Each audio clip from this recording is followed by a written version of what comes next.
Ladies and gentlemen, welcome to episode 141 for Schnozzcast on Saturday, September 18th, 2021. This is Bob, and I am joined by my tenacious co-hosts, Nick Bader, Cory, Todd Dillon, and special guest, once again, Greg Gumtow. We're so happy to have you here and for us to actually be live. Yeah, sorry about that. My bad. Oh, that took some work. I liked it. Nick was a big fan of that. I was. He requested that we do that, have that on hand and ready to go. Mm-hmm. King Dome. Did he ask you to give that? No, he did not. I did that myself. Oh, he's muted, dude. No, he's not. Oh, no. Well, he looks like he's talking. Todd, we can't hear you, buddy. Phil Anton's nickname, so you should probably give it back to him. Oh, okay. That's the entire reason, because after I did that video... I'm simply the king. Right. Oh. Yeah, yeah, that is true. After I did that tribute video for Phil, yeah, I figured I'd throw that up there, and this is the first time he's noticed it. Did you do a tribute video for Norm Macdonald? Oh, rest in peace. Norm Macdonald, one of the greats. Don't pour anything out on my floor. Too late. Yeah, say my bad. Cory, you know what's I'll clean that up. You know what's funny is I just watched his stand-up last night again. Did you really? The one we did. I started watching it, and for the first 20 minutes, I completely forgot. But he talked about how he was terrified of dying. Yeah. Yeah. That was like 10 years ago. Yeah. Yeah. Well, I mean, also remember, too, that was, he talked a lot about that of dying of cancer. Mm-hmm. I was listening to, I had to ride out to across Michigan this weekend, and I listened to Mark Maron's WTF podcast from 2011, where he interviewed Norm, and Norm talked about his fear of dying. He was trying to get over it 10 years ago. Oh, at least he... I hope it wasn't bowel cancer. That's exactly what I was going to ask you. No, that's what it was. He had bowel cancer? Oh, no, that's what he was afraid of. Yeah, that was in his bit about his Uncle Bert dying from bowel cancer. It's also the punchline for any time he has to reference cancer. Bowel uses cancer. Bowel cancer. Yeah, which is the funniest of all the cancers, probably. Yeah, he's like come across someone who has bowel cancer. He's like, they found my Uncle Bert and he had died. And they found him on the floor, and they said, well, at least he went peacefully. And he's like, well, the way I see it, I don't know. An hour ago, Uncle Bert was lying in bed, super comfortable, and the next minute he was on the floor dead. And I don't know about you, but I don't know how peaceful it could get because, like, I wake up if my cat walks across my belly. So I'm no doctor, but he's like, I don't know if you just don't feel that. I've seen a lot of stuff on Facebook this week about people going like, I don't know why people are literally going like, Norm Macdonald wasn't that funny. Oh, he was hilarious. And he was a genius. Great. So have all you guys seen the moth sketch, the moth joke on Conan? No. I don't think so. I don't. So definitely check it out. Never seen it, Todd? Definitely check it out. You can find on YouTube Norm Macdonald moth joke on Conan. Conan was supposed to be a guest, or he was supposed to get a guest on the Conan show, and he did a segment, and then somebody had canceled at the last minute, and the producer's like, Norm, we need you to stick around. And he didn't have anything else to do. And they're like, okay, he's like, okay, what do you need me to come up with, like some like minute and a half bid? And they're like, no, you need to fill 7 minutes. And he had nothing to talk about. And so he decided to go back to a joke that his dad used to tell. But he's like, well, I'm just going to make this last 7 minutes. And it was utterly genius what he did. And definitely go check it out on YouTube. Moth joke, Norm Macdonald on Conan. What we'll do is after the podcast, we'll watch it upstairs. We'll turn awesome. Okay, so housekeeping. If you're new to the podcast, thanks for joining us. Please be sure to join us here every weekend at this time. You can find us on social media and stream us on iTunes, Podbean, Spotify, Stitcher, Pandora, and anywhere else you can get a podcast. You can also find us out on the internet, on Instagram, on Facebook, and on YouTube at Schnozzcast. You can also email us at schnozzcast@gmail.com, or you can call or text us at 618-SHOCKER. The Shocker line. Always open, never used. It's used sometimes by spam. I get a lot of things. I get a lot of like missed calls and voicemails, and it'll do like the text to speech, and all the text to speech can pick up is goodbye. So I'm like, yeah, that's probably a spam call. Yeah, so we got a lot of things to get through tonight. We're going to go through a little bit of booze news, Funko this, 90-second sports, and we're going to do, I think, a lightning round, and then end it off in the second half with Gentleman's Agreement and Pick of the Week. But in the meantime, I wanted to share with you fellas, I had to go out to see family this weekend on the other side of the state. And while I was there, got to spend some time with my nephew, who was a freshman at a certain university, which I shall not name. And it was just me and my nephew and my youngest sister spending time last night. And he was he was bitching about the fact that he'd been to one party since he started, living in the dorm freshman year, and it was okay. So it was midnight, and I looked at my sister and I'm like, what we need to do? And she's like, liquor store. Absolutely. So we all went, got a pint of Jameson, pint of Fireball, fifth of vodka, 12 beers. Came back. I offered him the first shot, and gave him a beer. He didn't really want the beer. He was drinking Powerade, but he had one beer. And then from that point forward, he kept like walking out to the kitchen on his own, and he would do like a pull on the Jameson, and then come back, and 10 minutes later come back, do a pull on the Fireball, and then 10 minutes later come back, do another pull on the Jameson. Oh boy. Ooh. And he would sit down. We were having a great time. We were listening to music, and we were telling jokes, and I haven't sat down and partied with my sister in years and years, and she's pretty fucking funny. We were just laughing our ass off, and he kept insisting. He's like, I think I'm drunk. And I'm like, no, you're not even slurring. I think I have some experience in this. I said, between your aunt and your uncle, there's almost 100 years of experience here. You're a freshman, who hasn't even been there for a month yet. So I think I would know. So he continued to, have a shot here and there. And I stepped out for a smoke.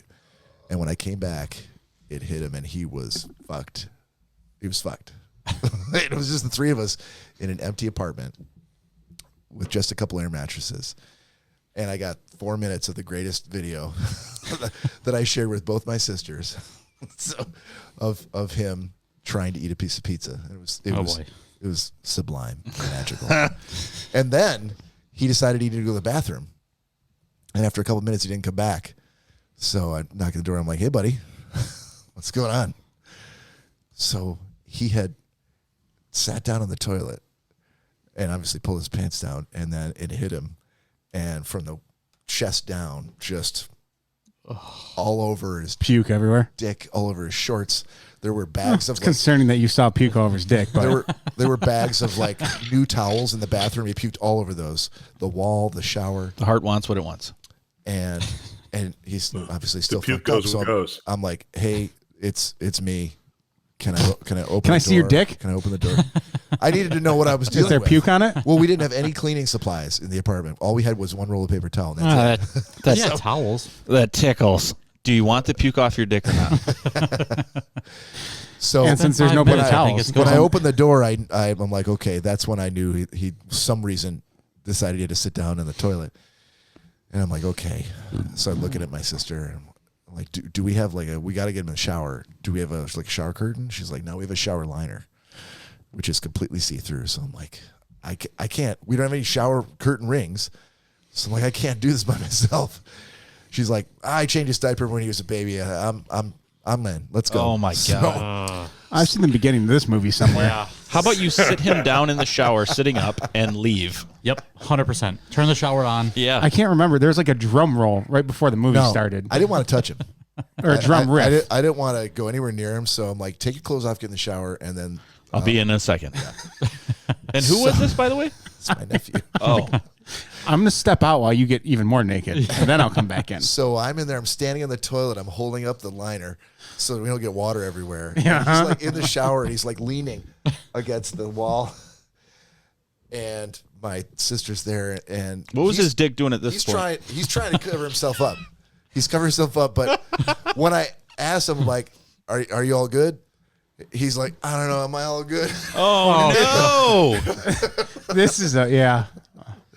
So Is there any on my taint? No. It's like a seal. So got him out of the shower, gave him some clothes, and then for the next 2 hours, I was going to say something. he's So bad. thrown Okay. up in the toilet. Bounced him on my knee to sleep. So it was about quarter to 4 when finally I'm like, I think he's done. Gave him a pillow, and he fell Gave him asleep. pillow? Gave him a pillow. He fell Gave asleep him pillow. on the bathroom floor, and that's where he stayed for the rest of the night. 3 a.m. Puked on his dick again. So let's just be honest here. Is he going to do all right in college with what he's carrying? You know, what I told him was, dude, You're screwed. I didn't. It took me a minute to catch up with where you were going. Is he Jewish? What I told him was, I'm like, better you get this out of the way now with family than like at a frat party with strangers. Bob. Bastard young guy's got everything.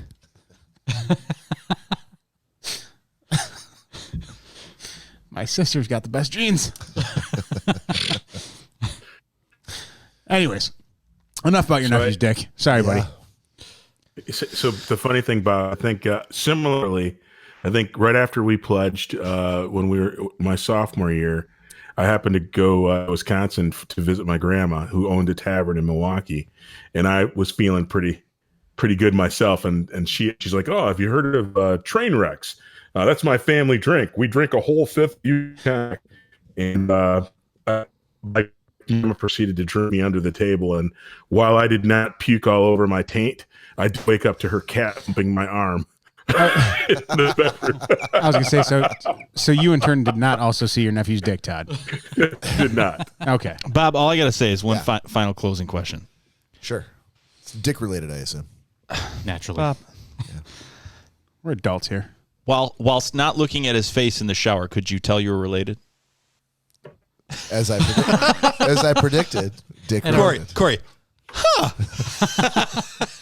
Wait. Dick related. Oh, okay. Mine curves that way too. Here I tried to tell a heartwarming story. That is not That's not heartwarming. at all. An aunt and an uncle trying to take good care of their nephew. You could have left Giving it. him his first already. drunken experience as a college student, and what happens? You could have easily left it at he threw up on himself. We got him cleaned up. All my tenacious co-hosts want to talk about are my nephew's dick. We got him cleaned up and he's good. I'm glad he's okay. Yeah, you didn't. Yeah. No one had to talk about like, can you look at it to see if I'm good? You could have just he shouted threw at up him. on his dick. You could have just shouted at him. Just get in the tub. Just get in the tub. You didn't have to go in the room. Who cares about the water everywhere? I felt guilty that we had done this to my sister's kid who wasn't there for her. Like she was not sleeping there, and so she had no idea that her son was, And in our defense, sitting there with puke all over his balls. It didn't. Okay. See, it did not. It didn't take that. Always turn. goes right to the genitalia. Yeah. It didn't take that turn until you mentioned him puking on his own dick. Yeah, you could have just said on himself. Right. Had you just said that he was sitting on the toilet and puked, I guarantee you. It's just a word, Cory. Me personally. But you seized on it. Me personally. Of course I did. Yeah. Dude, who wouldn't? I didn't make you seize on it. Bob, You did by saying that. No. Ipso facto. No. Imagine if Gina came over This here. is a comedy podcast. Imagine Cory. if Gina came You over here. don't think I knew what I was doing when I? Oh, now you're over his dick? now you're gonna pat yourself on the goddamn back for What doing kind that. of fucking Okay. story would it be if, like, okay, he threw up the end? Give yourself the credit. Imagine if that's Gina fine. or some other random some other random girl came over and was like, "Oh my god, over the weekend, my niece threw up all over her vagina, and I had to wash her up in the shower." You'd be like, "Oh, you're such a nice aunt." No, you'd be like, No, I'd be "Wait." Go on. I was gonna say he's gonna be like, and Yeah. Right? and I then. am all ears. I just had to wash. So is the- she. I just kept on soaping and soaping those huge jugs, and it just wouldn't come off. Greg, all curtains. Uncle Bob, I think you got it. There's so many more jokes I can make about that. But Oh, you will. The sad part It's not over yet. Is it was completely like Bob being such a great guy that he is, and it's so ridiculous when he tells the story because, like I mean, that was difficult for him to go through. No, it wasn't. Oh, okay. No, clearly, I guess Riley was okay with it. Audience. It's not like it was a surprise. No, I was saying I'm sure it's difficult. What? Watching your nephew shower and trying to get him cleaned up. I try not to watch the showering. He asked you to watch. I was like, it was very hard to watch him shower and not try to touch myself. So all I gotta say, with my sister there, that's all I gotta say. Was waiting for. Was it on the bag the whole time, or was he at full attention? Honestly, couldn't say, sir. Corey, I was focusing on the shower, keeping the shower liner up there. Where'd that sponge come from? It's huge. It was too far in my throat to know if it was. Oh. And that's the start to 141. All right. Todd's like, I got could have begged off tonight. Nope. I had other stuff going on. Didn't have to be here. I give this a solid D-. It's not enough. So that's good. Listen here, Todd. I think every other episode we talk about your D-, so it's nice to hear about someone else's every now and then. Bang, zoom. Either you say D's nuts, or I gotta talk to my wife about a man with a horse. Speaking of which, guess who was watching when we were talking about her and her? Gina. Gina says, "Hi, boys." Yeah. All right, and with that, why don't we just immediately and swiftly move on to booze news? You might want to turn Why don't we that do up. that again? Yeah. And now it's time for booze news. All right, Cory, you got an article.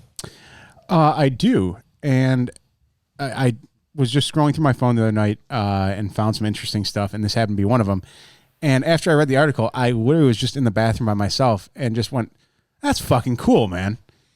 And I'll give you the brief version of this, but a amateur astronomer, he's been recording Jupiter for years apparently on some very, very, very nice equipment, and he finally caught a space rock basically smashing into the side of Jupiter. Wow. And normally they call it a meteor. It's actually not called a meteor in this. It is called. It's called a space rock at this point. That why? sounds like a non-scientific term. Why I don't know. But like I said, so I'm not going to go through the entire article because there's a shit ton of stuff there. But he lists off everything he has to watch Jupiter at night, and like we have a good amount of equipment here. Whoa, hold on. Are you comparing our equipment to someone looking at Jupiter? No, it kind of, and there's no prices listed on anything, but it listed the name of the stuff, and I'm like, dude, what this guy had, what his setup is just to watch Jupiter, cost a shit ton of money. Dude, okay. You could have held a piece of cardboard up with a hole in it and put your phone up to it to my driveway, and it would be that same photo. Yeah, that looks like a close-up of a mole on your arm. Well, you're going to see here in a second. Of a dead person. Look how gray that person is. So... Are those lips? Yes. Oh, okay. I'm going to bring up the full video, guys, for you here so you can see it. But this was what he caught on... that little flash right there, just in the center. That little flash was the size of the state of Michigan, Bob. As a matter of fact, we call that a meteor, not a rock. Unless an unnamed meteor is or an asteroid is called a rock. Again, I don't know why they call it a rock in the article, but they basically said that was something the size that hit the Earth to cause the Ice Age. Okay. If not bigger. Gotcha. Why is there no like mushroom cloud or anything like that? I think that's what you're seeing is the mushroom cloud. No, it's a flash. Mushroom clouds. No one's ever seen a mushroom cloud from space, so maybe let's just assume that's what it looks like. Maybe someone's signaling to us. I just found it interesting that that's pretty cool. Someone was to catch that, and it's by happenstance that he happens to watch Jupiter basically every night, and was able to come across that. Sounds like an exciting cat. So what do you guys do? I'm sure he's not the most fun to be around all the time. Going to see Alanis Morissette. What are you doing? I'm watching Jupiter again tonight. But imagine, Beep, boop, bork. imagine you have that equipment set up for, let's say, 15 years, and you don't see anything. That's a very long time. It's probably time to get new equipment. Dude, it's probably long. He's probably had that for longer than 15 years. Okay. Sounds like you need. But then imagine that you wake up the next morning and you see that and you capture that. Like, I'm sure to him that was probably like, wow, this is why I do this. Like, this is what I was looking for this entire time, and it validates everything that he's been doing to himself. But it's also I'm sure there's a community out there that was like, yeah, that's fucking beyond crazy. The sad part about that whole thing, Cory, is I imagine the dudes who walk the beach with metal finders every 15 years they find some wedding ring, and that's like the it's like the Holy Grail. I can kind of see your comparison, Todd, but at the same, at the a different turnaround. I mean, that you're talking about space and stuff that other people can't explore or see, even to that extent. So I get the comparison, but I think that's again, maybe that's just the nerd in me and the geek in me coming out. But I thought that was pretty fucking cool. I'd much rather find a wedding ring in the sand and watch that. I'm just saying. I mean, I'm not saying it's not cool. I think it's pretty cool. That's also very specific. However, I would much rather find that ring on the beach. Did I miss something? Why did you go with the wedding ring in the sand? Because Todd just talked about it. Why? What? Oh, okay. Yeah. I'm just making a comparison between the two. Just saying. Sorry, Todd. Cory, I've got a quick one to piggytail off of the one that you had. So tell me if you fellas be interested in this one. Mm-hmm. Taco Bell is wanting to sell you a 30-day taco subscription. Have you heard about this? No. Yes. In Tucson, Arizona, there's about 20 participating Taco Bells that are offering customers a deal where they could pay between $5 and $10 a month for what they're calling a Taco Lovers Pass, which gives you one taco a day for 30 days, and it's based on an app that you can do. So it's kind of like Netflix. So you get one taco A day. Yeah. One. Yeah. I'm out. Why are you out? For 5 days, if you subscribe, you get one taco a day for a month. Yeah. Yep. Why? Why tease yourself like that? You can get more food. You just have to pay for it. Yeah. Right. So every time you go to Taco Bell, even if you don't go every day of the month, you always get a free taco. How much is a taco? I've not been to Taco Bell in forever. I don't think I've ever ordered just a taco. $1.09. I know you kids like tacos. No, dude, that's a terrible. One taco. How much is it? It's $5 you get a taco. You tell me that's $30 and that's $25 savings. That's actually a really good deal. You're not looking at the long term. Greg's the best. I'm not looking at the long because I'm not going to Taco Bell every day, like you said. Me neither. I haven't been to. Yeah. Like if it was at every Saturday you get 10 tacos. All right, I'll sign up. But there are people that go there 2, 3, 4 days a week. So that's true. But then they're also trying to get, and I believe that there are these people out there who don't ever go to Taco Bell. They're trying to rope in those people. Bastards. That's still a terrible. I don't see. I mean, would you drive by? Would you drive by a Taco Bell to get free tacos? If you drove by, if you had it, like if you drove by, you're like, and you're like, well, I got a free taco coming every day. I haven't got my free taco yet today. I'm not stopping and waiting in line for one taco. I get it. I see what you said. They're gonna make. I'm not gonna just want the one taco. I'm gonna order other stuff. But me personally, I'm not going to Taco stop Bell every day. Yeah, well, that's what I'm saying. I'm not going to stop at Taco Bell just to get. Oh, I'm not my either. one taco I totally agree and with other you. stuff. Yeah, there's no way that's happening. So they've lost me at that point. Dude, especially, have you seen the lines at Taco Bell? It's insane. Are they open on the inside yet? I have no idea, to be honest with you. Drive-through only still. Probably. Clarifying question. Yeah.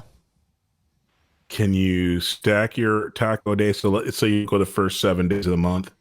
So then you roll in there to get 7 free tacos. They do not say.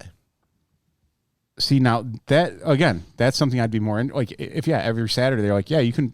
Well, pull if you up. got 30 free tacos a month, everybody just wait till the end of the month. Yeah, I need 30 tacos for $5. Yes, I would actually. I don't eat Taco Bell, but I would do that merely because it's only $5. Like, hey, everybody, give me $1. I'll give you guys some tacos. We do it every Saturday. Yeah, bring in every Saturday. Someone would bring in 7 tacos. 7 tacos for the podcast. That's what I'm saying. I'd stop. That'd be and worth $5. Greg only eats grass and cabbage. With pizza seasoning. I don't know about you guys, but I don't eat Taco Bell. I mean, I if you're like, hey, I'm going to Taco Bell, I'm like, well, I'll have Do I have something. any kale in my beard? Do I? Like, Yeah. Well, if you're local to the Tucson, Arizona area, they offer a soft taco, a spicy potato soft taco, crunchy tacos, and their Doritos tacos in the subscription. So, Ooh, Doritos Locos are good. yeah, I still have not had one yet. I haven't either. Jack eats them all the time. That's all he gets when he goes. I can tell. And is it Supreme or the Roto? Looking kind of orange, Yeah. like he should run for president. hey, oh, boom, boom. And that's Hey, the Bob. extent of our political commentary Yes. on this podcast. Yes, sir. Is it a taco or Taco Supreme? I just read off to you the tacos you can get in that subscription, and none of them are the Taco Supreme. Well, then I don't like this whole deal. Then you're out. Todd's like, I'm with done. you. I don't ever get any tacos I get. They're always Supreme. I get cheesy gordita crunches if I do go. So it's like, Do you understand? Like, it's something ridiculous. Like, I forget. It's like 50 cents or $1 or something, or $1.20 or something like that to add sour cream to your order. I'm like, dude, I can fucking put sour cream on at home. you can also cook the food at home. Yeah, Although I I don't was think gonna you say, could right. make tacos for as cheap as they do. Oh, I know. Mass production. And if you drive all the way home, then the tacos are all wet at the bottom. They all fall apart anyway. No, not here. I've got Taco Bell like right around the corner. I literally have one right down the street from my house. But see, most people do, right? And the one that's on Telegraph, guess what's right across the street from it? Trailer Park. Oh, Thank you, sir. I wasn't going to go there, but okay. So they know their audience? Is that what you're trying to say? it would be worth it to them, I think, to be able to walk across the street and get a free taco every day. What Bob's really trying to say is he doesn't go to any establishments with a trailer park across the street. It's not true. He goes wherever anyone drives him. Yeah, that's very true. Gas station? No! No, go! I want to go home! Why are you stopping? This was not part of the bargain. Bargain my ass. He's like a dog going to the vet. We're going for a ride. We're going for a ride. Where we going? Where we told going? me. Pull up. Told me we were going to the park. This isn't the way to the park. Cory, guess what time it is? Funko this.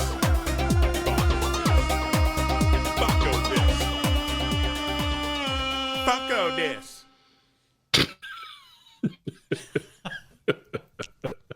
It's gotten a little better. That's funny. Yeah, it's funny. It's almost funnier the less impressed he is by his own singing. We're getting there, slowly but surely. It's enough already, Todd.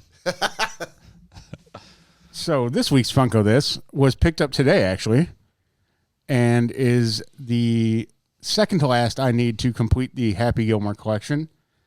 And today's was Chubbs with the wooden hand. Nice. Isn't that the name of your dog? Nice. It's Callie's dog. Yeah, I was quite happy to come across him at. We actually stopped at 9 Planets right down the street from your house here, buddy. Isn't that the nickname for Bob's nephew? Chubbs. It is now. You son of a bitch. So when you say things like this is the last one to complete my... No, second to last. Okay, so you're not even close to... Okay. But when you say that, it's very misleading because we all go like, oh, thank God he's only got one more to buy. Oh, God. But this is only one of like... A collection of many. A group of many collections. Like Yes, yeah. The amount of collections that you could do, like the Happy Gilbert collection, the fucking Parks and Rec collection. I feel like there's probably 12 or 1,300 collections. And so it's very misleading when you're like, the audience is like, oh God, maybe next week he'll close it out. Like, no, they'll never get to the end. In my defense on this one, the Happy Gilmore, they're not coming out with nearly as frequently as like The Office or Star Wars or any up and coming stuff. Happy Gilmore's pretty much done Until they do Happy Gilmore 2. I would. You don't think Adam Sandler's given any thought to a Happy Oh, Gilmore I'm 2? sure he's given a thought to everything. I'm sure he has, but he realizes it's not a good idea. Why? Yeah, there's no Bob Barker.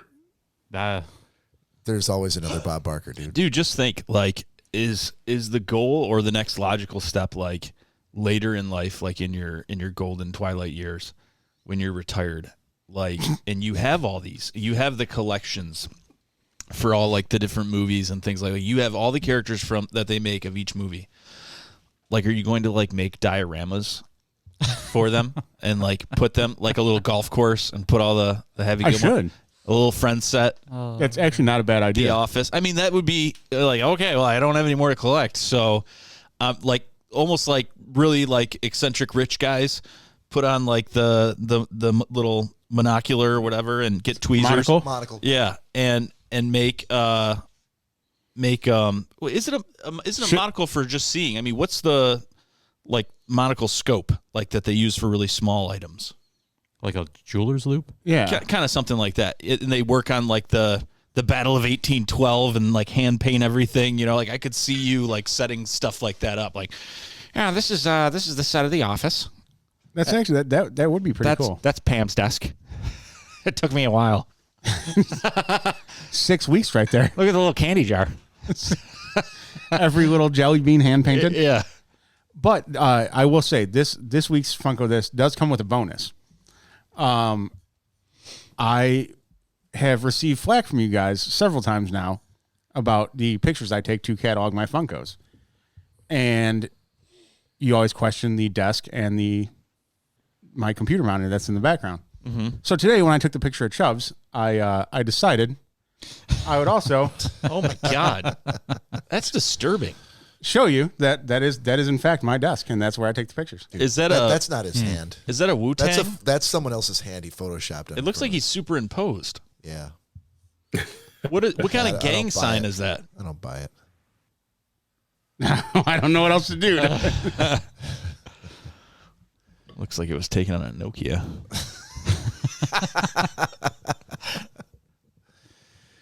Nice try, Nick. Nokias didn't have camera phones. So there you guys go. Very nice. Todd, what are you drinking tonight? I am drinking New Belgium Atomic Pumpkin is my beer, and I have a little Crown Apple for my shot. All right. You ready to do a shot of that Crown Apple? I am ready. All right. Cory, you got one? Yep. All right. If you are new to the podcast, this is something that we just do every now and again, and we're taking a shot. So why don't you one with us? Cheers. Salute. Oh, no, I do not have one. Go ahead. You didn't pour them? I offered Greg. Oh, he said okay. no. Cory's got his own. Oh, okay. In the freezer. Oh, no. I didn't see it in there. Yeah, it's You a had little, like a bag bottle. of Little stuff. bottle. Didn't see it. I'll grab it. Hold on. He's trying to avoid having to get up again. Too much work. Son of a bitch. Every time. I think Why'd the you touch cable's that? loose.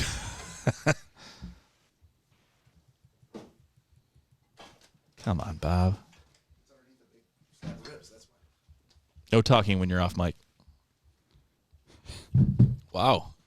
There's a lot of dead air going on here. Yeah, really. That was Fuck aggressive. yourself. All right. Cheers. In the air. Cheers, boys. Oh, sorry, man. Salute. Too much at once here. And I have to do my mini segment real quick No, yeah, that's mine. that I skipped for several weeks. Okay. Okay. And that mini segment is The Haunt for this October. I skipped it for 2 weeks, remember? Remember I said until October Yes, I'm going to read these it's off? very clear. I know. So, on The Haunt for this October, All talk, some action. Since 1970, the former Michigan Theater had a name that's slightly harder to pronounce. Now is the... oh, my God. It's very true. Bob, what is the name of that theater? Off to a great start. Frauenthal Center for the Performing Arts, restored 1725-seat Spanish-style, 100% all-talking motion pictures theater. So this is all stuff that's in Michigan. Lovingly haunted by a man who built it in 1930. Costs $690,000. The dapper impresario P.J. Schlossman makes his ghostly presence known by pushing down seats, opening and closing doors, and generally hanging out in his theater. Patrons have also reported seeing a small figure in black who appears in odd places. Although his ghost is not here, there's a statue of Buster Keaton nearby. Keaton spent his childhood summers in Muskegon, and every year there's a festival for the whatever theater to his films. And then good company, whispers and laughter coming from the audience in common of the Beckwith Theater in Dauganac. When no one is there. Props are moved all over the place, sometimes hidden, and the spirit of a little girl roams the 19th century theater. She is thought to have been left behind by an orphan train during the Great Depression. If one attends the play, perhaps they will meet.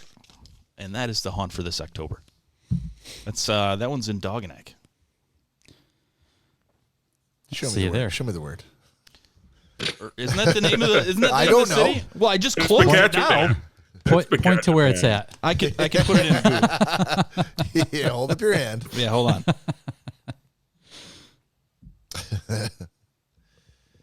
Todd, you got a 90-second sports for us? Well, I guess I better come up with one, huh? Oh, I'm ready. No. Oh, no. You are ready? I'm ready. Dawajiak. Sure. Yep. Mystery solved. Southwestern Michigan. And we see him heading in that direction. The 20. He's going for 40. And it's 90 seconds forward. All right. 90-second sports brought to you by Todd Dillon and this great 90-second timer. Mr. TD. Remember, Yes, sir. no sweet. And no at the end of the day. And 90, I got to keep you on your toes. Shake things up a little bit. And 90-second sports starts now. Great. To get started, this is actually going to be a serious 90-second sports. I was embarrassed to know that I had not heard the name Candace Parker before. And I heard of her for the first time on a commercial during last Sunday's NFL game. So if you guys aren't familiar, Candace Parker might be one of the most decorated athletes in the United States that many people haven't heard of. She was a two-time basketball player of the year in Chicago, the best basketball player in Chicago. She also recorded the first dunk by a woman in Chicago at the age of 15. And she's not like 6'8". She's a 6'4" forward. But she dunked during competition. She also dunked during the tournament. She got to college. She went to University of Tennessee, where she won 2 national titles, was an All-American all 4 years, was the #1 draft pick of the WNBA, has won 2 championships there, has been a 6-time All-Star, and in 2020, last year, she was the Defensive Player of the Year, and still averages more than 20 points a game. I was utterly amazed. If you look her up on Wikipedia, she's got to be one of those That's 90-second decorated sports. And done. There's a reflection in the light, and it looked blue on the top, and I'm like, why is this sand not falling? The sands of time are disobeying us. Todd, clarifying question. She's awesome. Were you getting at the page? Candace Parker. Todd, clarifying question. Yes. During your 90-second sports, is the word that you were saying dunk? Yeah. Okay, good. I think the internet connection between you and us is not the greatest tonight, and all I could It is hear really was bad. and I wasn't sure what. I'm like, I think he's saying dunk, but First one to dick on court. That's not appropriate. there's been a lot of focus on dicks tonight, and it has been by me. I just want to make sure that we're Yes, you guys. You started it. Yeah, you were the one who started earlier. dunk before was the podcast. word. Dunk. D-U-N-K. The secret word is dunk. The secret nephew showering song is Careless Whisper. All right.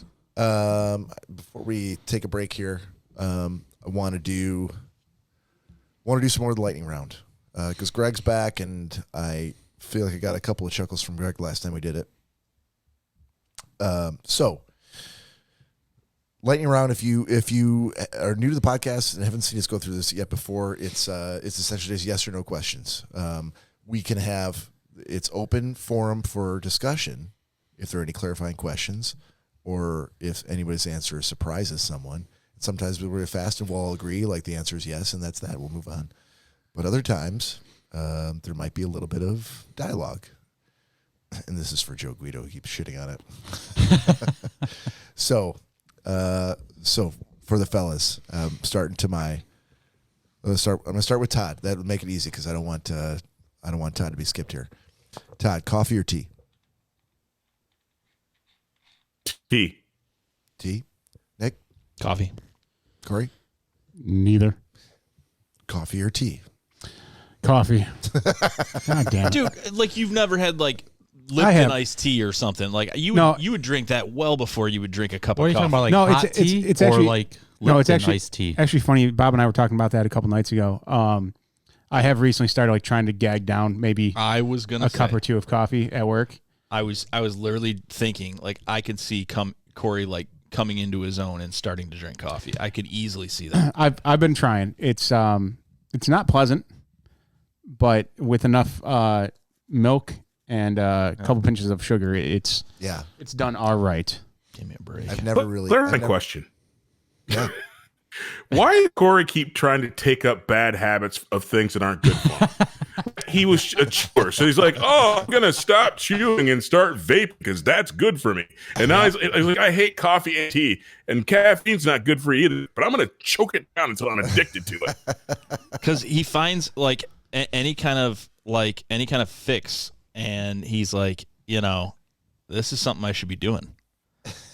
He wants all the stimulants he can get. That is true. He does accumulate bad habits like people collect action figures. He's like, for the Star Wars universe. Yeah, hold on a second. Cigars.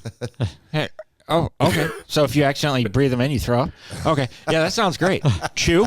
Yeah, I'm going to stop chewing and I'll Can vape. you chew and smoke a cigar? Is that possible? at the No, same God, time? I would know. I'm going to stop chewing and I'm going to vape. You know what? Yeah, and then he's chased dragon. I start vaping a lot. Chasing the dragon. I start vaping a lot, and I still want to chew. So now I'm going to chew and vape, and maybe I'll drink some coffee, and some booze and beer. Todd, thank you. I think we just got the title for the episode. Exactly. I'm like, that's what's next. I'm going to chase the dragon. Greg, coffee or tea? Are we talking about like Lipton iced tea? Or However you tea? interpret. Coffee or tea? However you interpret. Well, I'll go Lipton tea. Otherwise, neither. But yes. All right, fair enough. I'm going to say coffee. All right, Todd, unicorn or Bigfoot? Bigfoot. I'm in the Pacific Northwest, brother. I see him every week. Doesn't mean that I assume that you're a Bigfoot guy. Because if I did, you'd be like, why would you assume that? I love unicorns, brother. Dude, there's no real unicorns. Oh, but Bigfoots, I see him all the time. Yes, he's in the woods. Oh, okay, in the woods. My mistake. Nick. Picking one, I would say Bigfoot. To run into one, unicorn. Well, hold on, because you think you could because mount it's just, astride the unicorn and then ride away? Because I feel like a unicorn is just a fucking horse with a horn, and Bigfoot would probably chase me and fucking try and eat me. What if just that throw unicorn rocks did at the you. same thing? No. Those They unicorns impaled are you. fucking dangerous. No, unicorns are just horses. No, those unicorns are Have you motherfuckers. seen nothing on Bigfoot? Clearly, he's not running and chasing after people and eating them. Well, guess what? You probably wouldn't hear from those people, would you? He is the Greg, this is why I love lightning round. he is the ultimate hide and seek champ. Yeah, all the people that he's devoured surprisingly aren't calling the media and saying that he chased me down. Doesn't eat people. We don't know that. He's a conservative off the gritter who doesn't shave very much. Exactly. No comment. Who's that guy that got lost in the fucking wilderness in that van? That was Grizzly Adam. Oh, No, it's the not guy Grizzly from Adam. Into the Wild. Yeah. Yeah. Yeah, I know the guy. Les I can't remember Stroud? his name, but Yeah, he was all frail. No. Took that last picture of himself. yeah, I know the guy. I can't remember his name though. Let me Google it. What's the next question? As entertaining as Google is on Oh, I never heard from audio. Cory. Oh. I'm gonna have to go with Bigfoot too. Okay, Bigfoot, no doubt. I think I got to go with Bigfoot, but I'm depressed to have to give that answer. His name is McCandless, Christopher McCandless. Oh, I'm like, what is it? Like fucking Cher? Christopher McCandless. They just called me McCandless. Into the Wild, filmed by John Krakauer in 2007. Okay, next. Todd, what's the fastest speed you've ever driven in a car? 155 miles per hour. Was this your car? No. Okay, I'm gonna tack that on to this question, Nick. Oh, fuck, I don't even know. Not that I've driven. Yeah, Probably someone else. 115 maybe. Okay. And it might have been Cory going down Michigan. Yeah, so I was going to say, Cory. So the next answer, Cory, 115 with Nick in the passenger seat. No, 128. And due to statute of limitations, or I don't know if I can say if it was my car or not that I was driving. Let's just move on then. Has it been Greg? 7 years? Oh shit! Then yeah, it was 128 in my own car. 140. 140, your own car? I was not in my car, but I was a passenger in that car. Hold on. You were not on a Greg and I were racetrack. hanging out. You weren't on a racetrack. No. I have one Okay. question. Yeah. Was someone named Josh No. involved? Okay. No. Okay. We have gone over 100 miles an hour We plenty totally of times have. with the two of us, See- but not quite that fast. No, and Josh never had any cars that were. Yeah, his Firebird. Oh shit! I forgot. Yeah, I forgot about. Yeah, But that was that little S10 would if it did. We've hit the governor on that one. He like he was usually a truck guy. So anything that Josh drove. No, he had that little. Oh, Cory, remember how cool your was better. Avenger was? Yeah. Just to let you know, it wasn't the Avenger, Just clearly. a wistful look up to the heavens that he did. Like, yeah. I knew it would really bum him out for a second. It was the Hemi Charger that I did that in. So Yeah. yeah, no, Josh just didn't have many cars that. the only one that, like I said, The Firebird, yeah, the Firebird was the only one. but that was before we all knew him. That was When yeah. only you knew him. Yeah. So by the time we got to know him, he only had. I think he might have had one of the S10s. But then I forget what he had in between that. very quick after he had started He getting did like not have F-150s. that. He did not and- have that car long, and somebody made him get rid of it. Has anyone here ever had a T-Bird? No, my dad did when he worked in narcotics, but that was about it. T-Birds were awesome. I never had one, but they were pretty. My sweet. neighbor's got a T-Bird. Not a recent T, like the Yeah. old school T-Bird. No, They kinda- yeah, it's not a They kind of fucked up on that new one they tried to re-release. The dude's No, 79. it makes sense for him. I mean, because dude, my boosh when she was alive, she was looking at getting one of those. So Yeah. in that era of people, yes, it makes sense.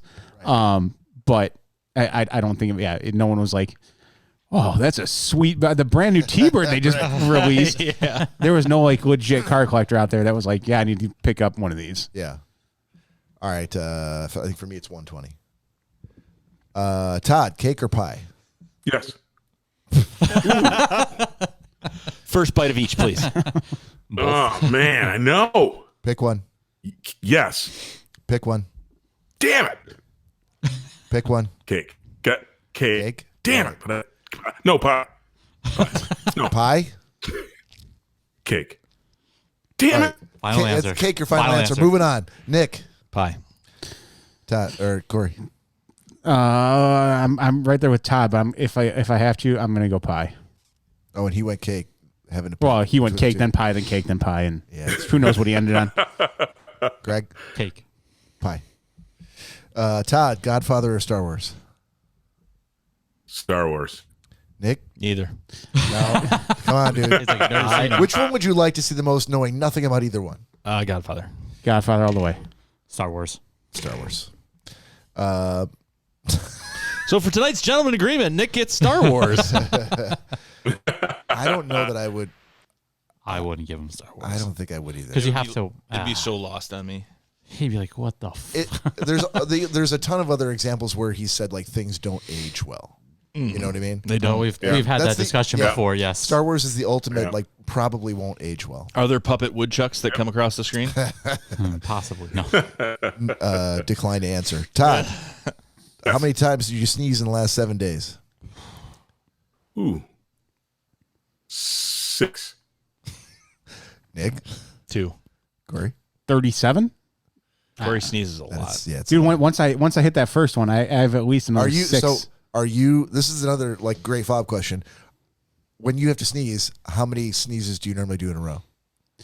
Joe had it pinned down to a science of 6 to 7 at one point. I've from you? Yeah. Okay. I've cut down now Cory's to usually 5. I've been doing like 3 or 4 lately. It's funny because is this your decision to cut that down? I thought it was like an involuntary thing. Well, because anytime I'd start sneezing around Joe, he's like, oh, there's 6 more. Yeah. And in my head, I'm like, no, there's not. He's not going to be right. And I end up and I'm like, God damn it, he was right. So it's kind of become a conscious thing to me. It'll be like, yeah, I need to just chill out after 3 sneezes. I need to chill out after Cory's 3. self-conscious going, Okay. Oh yeah, most definitely. Greg? I'm going to say more than 25. Sneezes in the last week. Oh, at least. Just because I work with our wheels going. Yeah. At work, all the dust gets kicked up, and it's like one after another. Right. So Cory's family has a history of heart issues, and that's actually not the greatest because when you sneeze, it says the interthoracic pressure in your body momentarily increases. This is going to decrease the blood flow back to the heart. The heart compensates for this by changing its regular heartbeat momentarily to adjust. However, the electrical activity of the heart doesn't stop, but it can't be that great. So 15 sneezes. That's why I've been cutting back. I've got good news and bad news. The good news is, what kind of a friend Yes, Dr. Bob. do you have that would look that up out of concern for you and your overall health, given the number of sneezes that you have? You're a lucky man. The bad news is, you motherfucker, you're trying to make us look bad. Me and Greg and Todd. Just saying. You're a better friend. To dust. I hate you. Yeah, well. Just wanted to say I just assume that from everyone, and that way my expectations can always go up. There you go. I'm going to say 4 sneezes. Wow, you sneezy Very motherfuckers. Todd, do you like the word dapper? Love it. Nick? The word, I'm sorry, you both were talking at the same time. Dapper, the word dapper. Oh, I love it. Cory? Yeah, I don't see why not. Depending on the context, yeah. Go on. Look at this dapper penis. Go on. That's what I was going at. Okay. I don't like that. I don't Or, like that or at all. if it's like someone from the Bronx and like, you got to change this baby's dapper. Would you ever call a vagina dapper? No. No? Look at that dapper vagina. It's a good way And not look to at get you. that And vagina. look at you not touching it.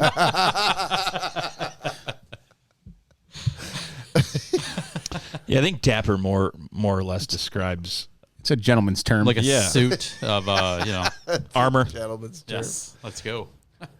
And Todd, to close it out, big dogs or small dogs? So dork is a whale's penis. So you just said big dork. Big? Nick? Big dog or small dog? Yeah. Why are you saying things that I don't want any of? Just gotta pick one. But it would be a big dog. It's not like people are going to be like, oh, Nick said big dog, and then all of a sudden tomorrow at your doorstep, they're going to show up. Oh, several great yeah. dogs. I know 2 people that can make that happen. Yeah, it's happened. And not even at my doorstep, in my home. Cory? Big dog. Big dog. There was actually one in your backyard about an hour ago. What are you talking about? Callie stopped by to grab something. Oh, and she stopped at my house? No, here. And she's like, Jesus Christ. She's like, is Nick going to be okay with me bringing Chubbs in the backyard? I'm sure was that like- conversation never happened. It did. She was. Is Nick going to be okay with me walking the dog on the roof and bringing it inside and letting it shit in the toilet? I said, yes, the backyard's fine. So, yeah, he was out back real quick. Well, but- I'm glad you speak on behalf of my house. Fertilizing everything. I hope he didn't nibble any of the bushes back there. Yeah, I hope it did. Travis's stomach is Come on. lined with steel. Yeah, not ricin. Exactly. Todd, I know I said the last one, but I want to do a few more. How many hours of sleep do you need? I didn't hear you. How many hours of sleep do you need? Oh, none. Go on. Don't. I sleep or I don't. I like to sleep, but I don't need sleep. Okay, Nick, 4. Cory, I say to be functioning at least 4. 4. Yeah, that's about standard. I mean, my eyes are gonna be I burning. mean, I would love to get more. Oh However, yeah, most definitely. But bare minimum. if I'm getting 3 to 4, I'm like, you know what? 3, I'm not waking Solid. up. There's no way. I think my bare minimum is 6, and I've literally done experiments on this. Like I won't hear the alarm unless it's been at least 6 hours. I can see how that's feasible. Yeah. So I think that I'm going to revisit, Bob. I'm going to say the minimum probably regularly 3, but I've stayed up for 48 straight hours before without issue. But that's different than how many hours of sleep do you need. Yeah, that's true. Yeah. Right. Todd, hang on. Todd, That's another great question, though. for you. Clarifying question, Todd. Yeah. So even though you were able to stay up those 48 hours, had you laid down in between at any point, Yep. would you have there's no way that you're saying that you just would not have gone to sleep. Yes, if at that point I'd had to sleep, but then that's why I did my answer. So then 3 though. So then to be functional, I need 3 hours at a minimum to be able to function again. Yeah, because we could all push ourselves to the limits and stay up for hours upon hours on end. Done it before. But yeah, once your head hits that pillow, you sit down in a chair and you're semi comfortable. Then your body's gonna just take over at that point. So a 3 would be my minimum because otherwise, like I said, I love to sleep. I could sleep 10 hours in a row, but if I have a bunch of stuff going on, I don't have any problem working every day and not only getting a couple hours of sleep a night. So 3 would be my minimum, I'd say. Well, just remember, people of great intelligence, like Da Vinci, the master only slept for 20 minutes every 4 hours. Think how much more he had accomplished. Who naps for 20 minutes? That's Da Vinci. Jesus Christ. Again, too, same thing. Basically, just going off what I just said. If I were like, I'm just gonna get 20 minutes in. No, that turns into an hour and a half, and then I'm in trouble. I've never been able to sleep for 20 minutes. Yeah. A car ride, that'd be the exception. That's amazing sleep. School sleep was awesome, too. I was gonna say a car ride, school, or work. School, Yeah, school sleep, you could sleep for 20 minutes and feel like you slept for 15 hours. I had a good one in school. I fell asleep in one of my classes, and the bell rang, did not wake up. Let you be. They let me be. Seniors came in. I was a freshman. I could top that. And I'm sitting there sleeping. They did not say a word. They let me sleep, and I finally woke up. Yeah. And the teacher looks at me. He's like, "Oh, you ready to go back to class now?" I was like, "Yeah." He goes, "Here's a slip. It'll get you into class." Let me walk right into my class. It was one of the counselors was teaching like a substitute class or something. I couldn't believe it. That was Danielle's Roy teacher. So how long did you sleep?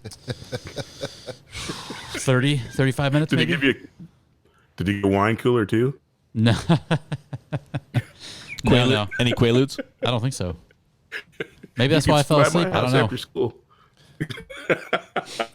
I may have you beat, Greg. I was working for Todd at the time, and Todd was living out in Massachusetts, and I in Michigan. And the deal was I had to fly out on Sunday and stay until Friday. 3 weeks a month.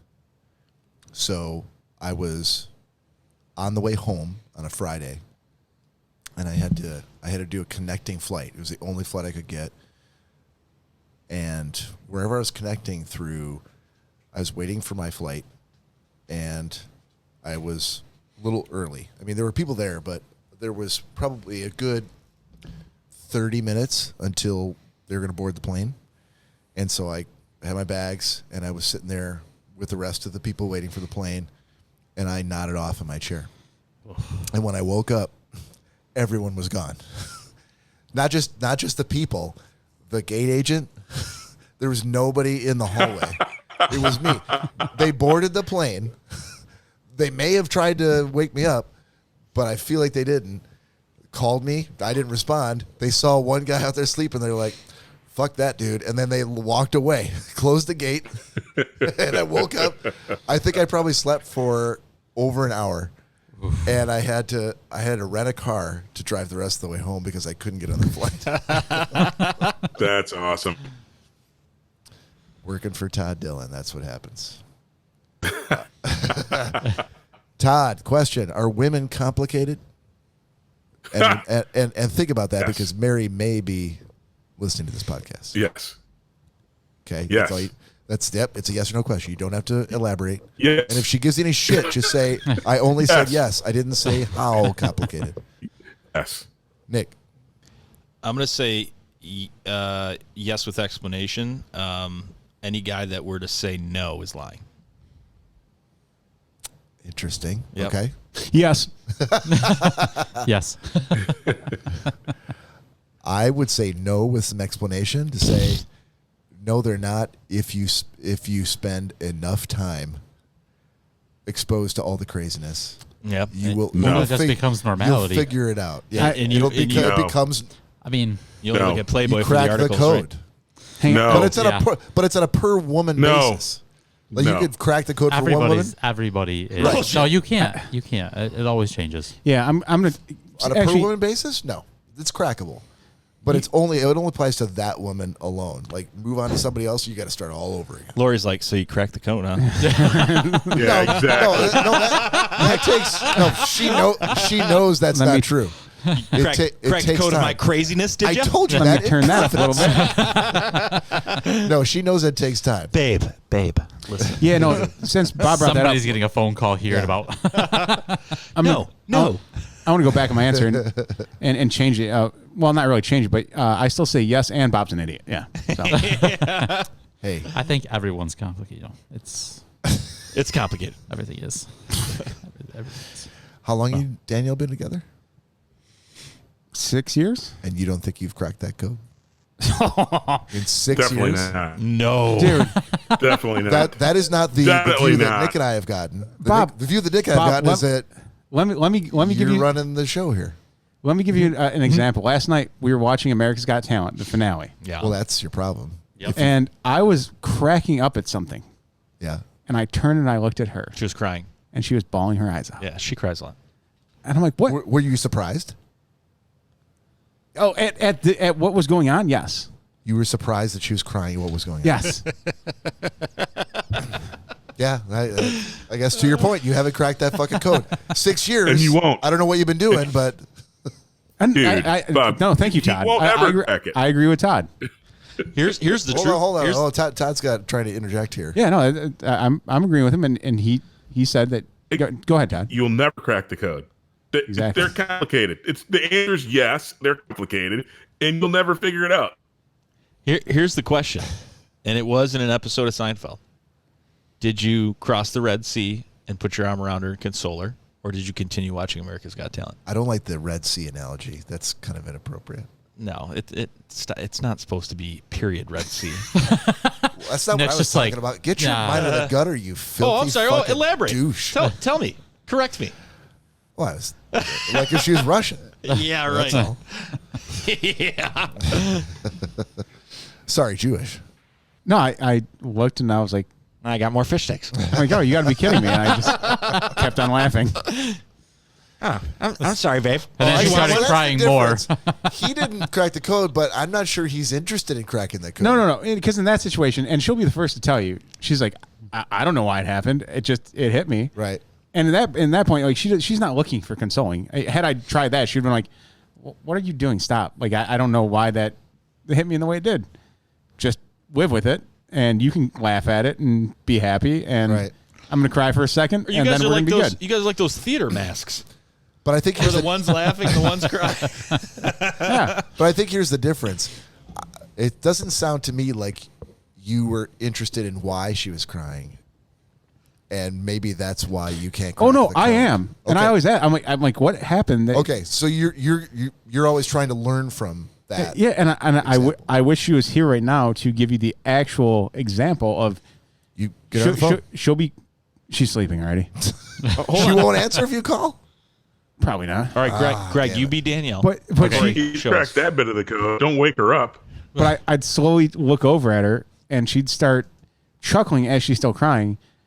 And I'll be like, really? And she's just like, I don't know. So she hasn't cracked her own code. How am I supposed to fucking crack that code? No, but that wasn't the question. Of course, they're complicated to themselves, but we should be able to crack that code at some point. That makes plenty of sense, Bob. That makes the most. That's the most logical thing I think I've ever heard you say. And with Thank that, you, sir. They can't figure out how to crack it. No, not and with that. We got to do one more because I can't start on this next question the next time we do this. So we got to end on this. Todd, how often is it healthy? How often is it healthy to cry? Once a week. Okay, that's all right. Nick, I have no idea. Whenever it fucking happens, it's typically very rare. I mean, for me, it's super rare. I'm gonna agree with that. I'm gonna Normally what I call the you, Cory, but I'm gonna say that's the answer for me. Yeah. Whenever it happens, it's cool. Yeah. I'm going to say, I'm going to answer for two people I know. One being anytime America's Got Talent is on for some reason. And the other, there's just certain things that happen in life that they hit you and that's it. Every time Nick talks to me in the kitchen when we're drinking. When we're really, really drunk, yeah. Every time And Greg, the song is going every on. time Greg brings some of those pastries, I want to cry. Yeah. Yeah, if you would okay. Yeah. You're torn between cake and pie. You have a vape flavored like key lime pie. You get key lime pie cream. I was not torn. you're like, nah, I'm kind of like Todd. Yeah, I don't really know. I'm like, you don't know. You rave about pie. They make key lime cake too, so. Dude, you bring a key lime cake in this house, you can fucking stay at the front door.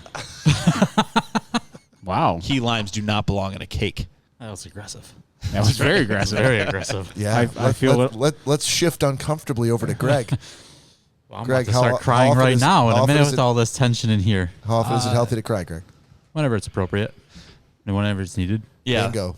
Yeah, sorry, the nephew penis viewing was okay, but the cake talk was just way too much for us. Are you looking at me? Cake talk?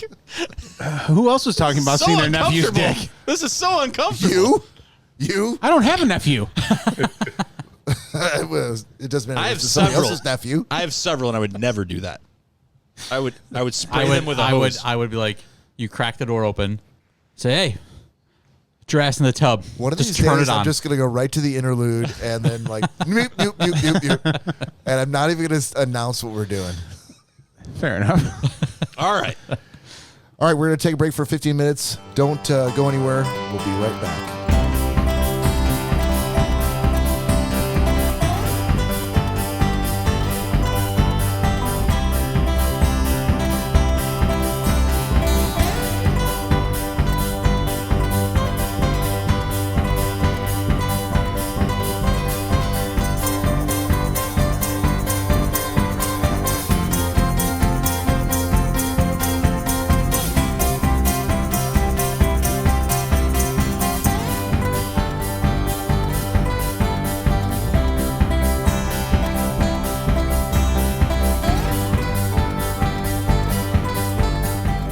Welcome back to the second half of episode 141 for Schnozzcast. Thank you for sticking with us. You know, I'm often asked, Cory, what is it that you fuckers do on the break? Oh, are you? I am. By all the super fans? The super fans are the ones who ask the most. And you know what I tell them? What do you tell them? Nothing. We actually just sit there and continue the podcast. Yeah. Yeah, we're amassing a greatest hits, if you will, of the funniest shit we've ever done that only happens during the 15-minute No break. one can ever hear it. Yeah, it's only for us. Turn the recording off. Yeah. Imagine if we decided to release that footage. There's no footage. Just for Daddy. Nothing. Wow. Dude, are we still going to... And Okay. There was all manner of craziness. Yeah, the ick meter continues to go into the red. Oh, I see. Everybody talking about my nephew's dick. That's totally fine. Cheers. There was all manner of craziness during the break when I was around. Dude. No, hold on. Before we do the shot. Yeah. Todd, Seattle Crazy Sister in the break. Go. No, I was just saying there during the 15-minute breaks while I was in Michigan, it was crazy. People getting pushed to the pool. It was crazy. It was insane. True. Helicopters buzzing the neighbors. It was crazy. Lunacy. You know how many times Bob fell into that pond? Oh, I lost track. Put on dry clothes, come out, fall back in. Put on dry clothes, come back out. Whoa! I'm still pulling the fucking seaweed out of my shoes. Todd, you got a shot? I got a shot. Crown apple. Get it going. And if you are out there in the audience in the future, this was a great day. I'm sure you recall it on your calendars roughly 100 years ago. But now that you're here with us, you can pause this, and you're back with your own shot. And here we go. In the year 3000. Cheers. Oh boy. Cheers. Sorry, 900 years in the future.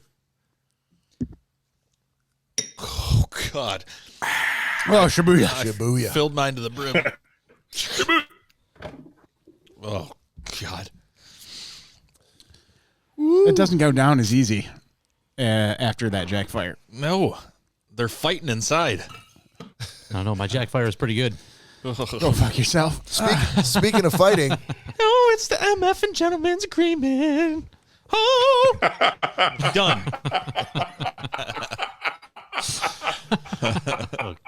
All right. That's awesome. All right. I'd like to start with our special guest, Greg Gumtow. Oh boy. Who back on August 28th was assigned reservation dogs by whom? I think it was you. It was not me. Nah, was it? No, it's T. Oh, it was Mr. Todd Dillon. That's right. He was sitting next to me. Well, all right. across from you. Not too bad. I've watched 2 episodes so far. Basically, a bunch of punk kids are their own little crime syndicate going on right now. That's kind of what it seems like. They're trying to run their own. I'm going to continue watching it though.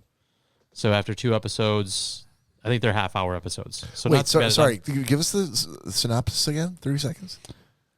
Basically, it's on an Indian reservation, and That's the name. Okay, got it. Yes.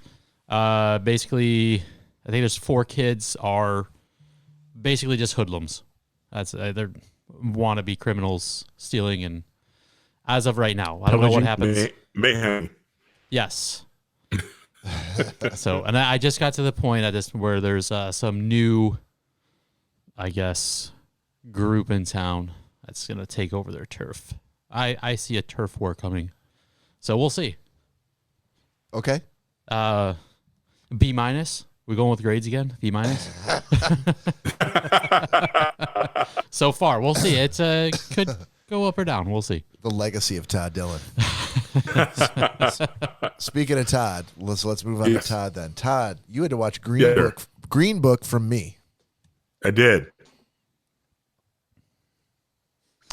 And I give it a solid B-. B-. All right. Yeah, it's really good. I'll take that. I liked it. I enjoyed it. I didn't realize it 30 seconds synopsis. Yes. So there is it's based on a true story, dramatized, of course, but Dr. Don Shirley, was a musician in the 50s, black man, and he was a very, very, very talented piano virtuoso. And he decides to embark on a tour with his record label. And the tour starts and he's based out of New York. It starts in New York, but it goes quickly from the Midwest to the Deep South during the Jim Crow era. And so the gist is he needs to hire someone who is a bit of a gangster as protection, so he doesn't have any troubles south, because the only way he gets paid is if he makes it to every concert that's on the touring schedule. And so it's a story of this kind of close to the mob, not a mobster, but an enforcer type Italian guy from New York who has an unlikely relationship with this music virtuoso. One guy's working class. Don Shirley is very wealthy based on his talents. They both teach each other a lot. It's a great. There's a lot of good stuff in it. Again, things I didn't realize. The name of the movie, The Green Book, is truly a real book that existed back in the day. Because one of the things that this movie highlights is kind of this discrimination of the time. And the Green Book was a traveler's guide for Black people, for hotels that they could stay in, because in many of the places in the Deep South, they couldn't stay in the same hotels. And even though Dr. Shirley was super, super wealthy, he had to stay in really, really flea-bag, dangerous hotels, while his bodyguard, who he was paying, could stay in a really nice hotel because Black folks weren't allowed in those rooms. So that's the non-spoiler alert, probably 59-second synopsis, but I get a solid B-. Well, so what is it that dropped it down to a B- from a potential B+ or A? Well, so again, I think that having it forced me to do what I always do when I see something that's based on a true story. I actually did the research, so that influenced my grade. I think it was a little bit higher. I was going to give it a B+ after watching it. Then reading the facts of the story, kind of some of the things that were dramatized to make it very interesting, that detracted a bit, because I think the story of itself, and again, you can study what Jim Crow laws were like. Again, you knew kind of where it was going to go, right? At the end of the movie, they're good friends, but now they come to understand that even though he seems to have it really well, they don't. They if they trade places, they realize that there are difficulties for both, even if you're rich and even if you're working class Italian guy. So yeah, that's kind of what did it to me from Bob. Okay. Thank you, buddy. No worries. Nick. Yes, sir. You had the Bill Murray experience from, I'm going to guess, Cory. Yes. Yes, I did. Can't wait. Sucked.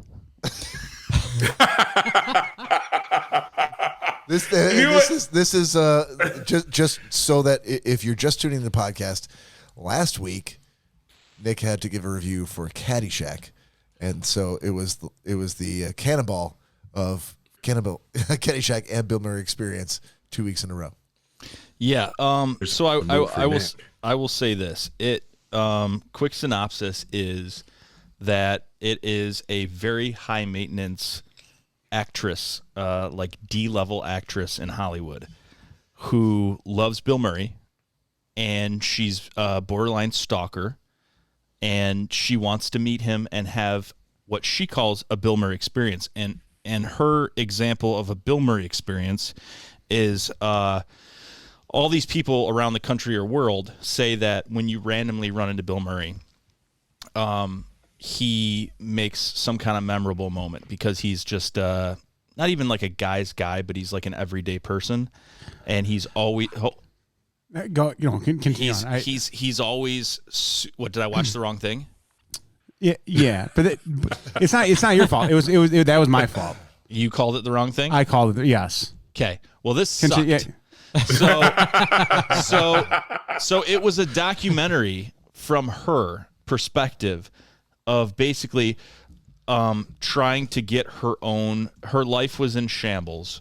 And so the Bill Murray experience supposedly is like people are claiming that I saw Bill Murray in this one bar, and he came over and took a fry off my plate and ate it and said, nice fries. And then he walked away.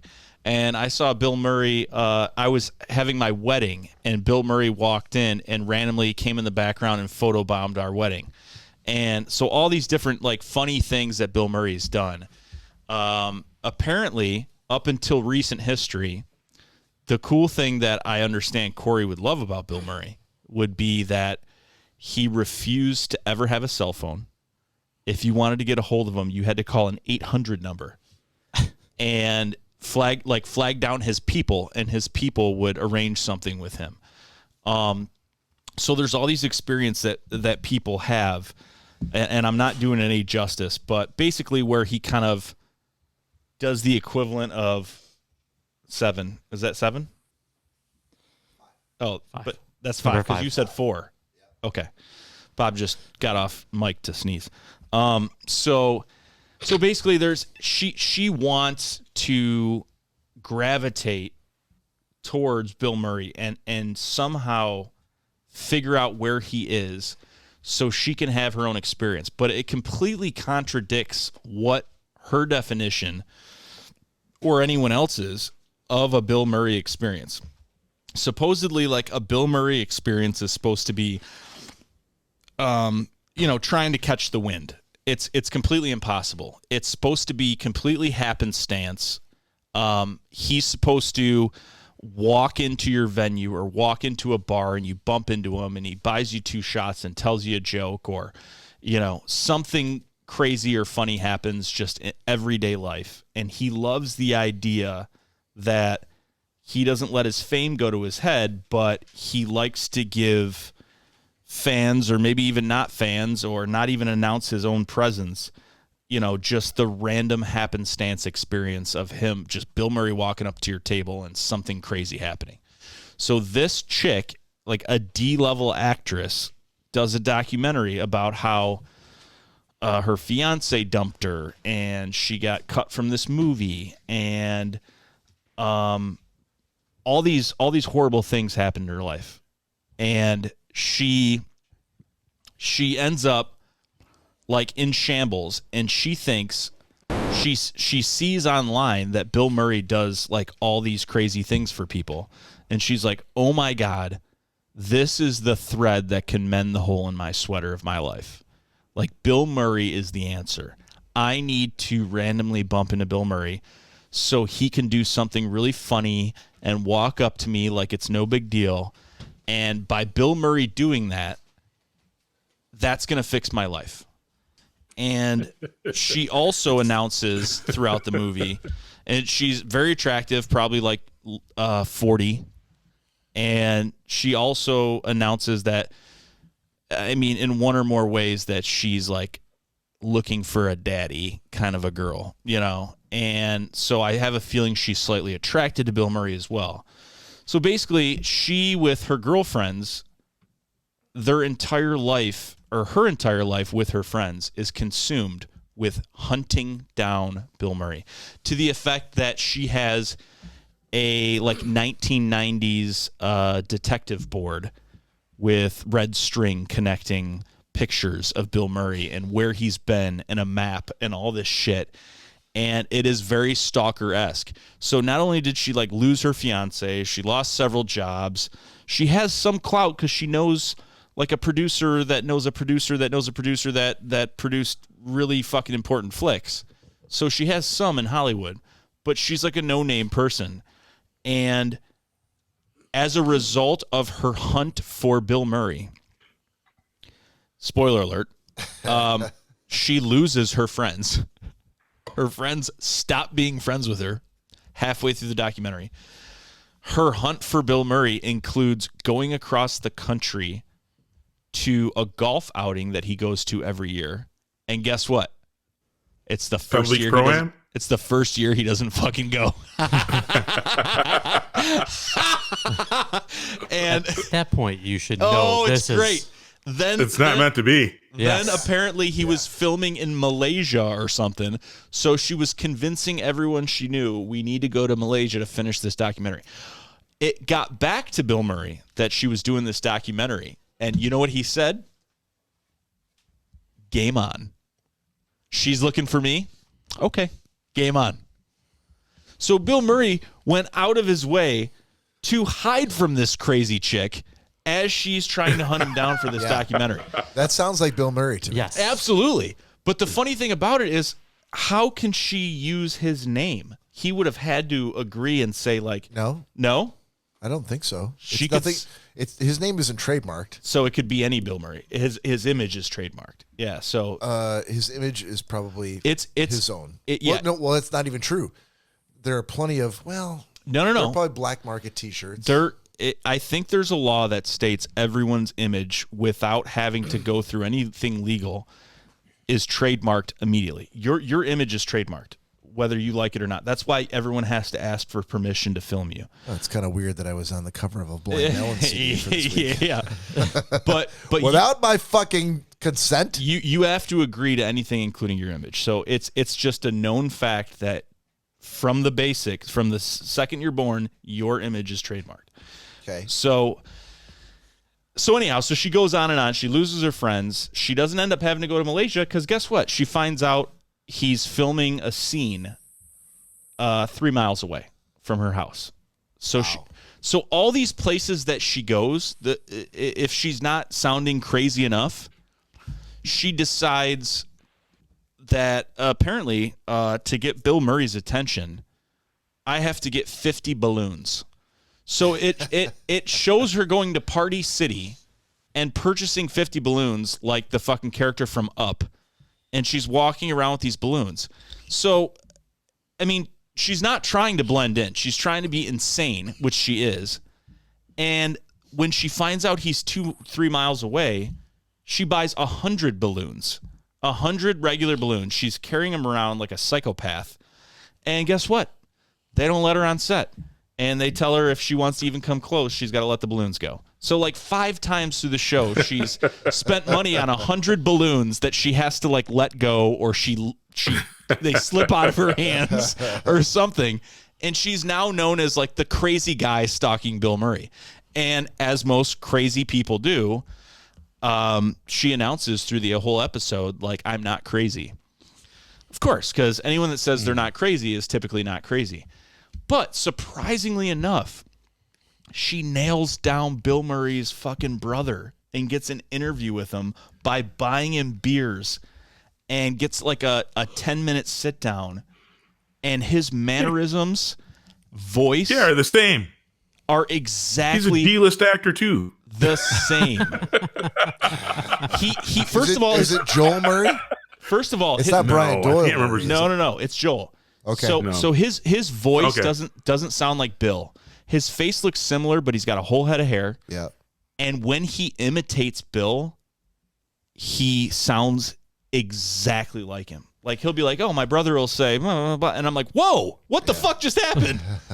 So like I would be like, "Fuck Bill Murray. Just have this guy tell stories in Bill Murray's voice all day long." Exactly. And she ended up saying, she was like, do you understand how many beers I had to buy Bill Murray's brother for him to agree to sit down to this? But it sounds like it was worth it. Jesus. Yeah. Well, guess what? The movie ended with, I guess I'll never meet Bill Murray. And she never fucking met him. So hold on a second. What was the grade that you gave the Bill Murray experience? The Bill Murray experience. F-. Yeah, I'm going to say an F-.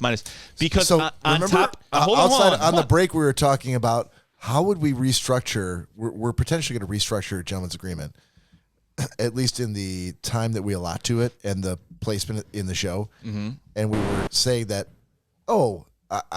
I feel like the longer reviews are the ones where people really like the movie.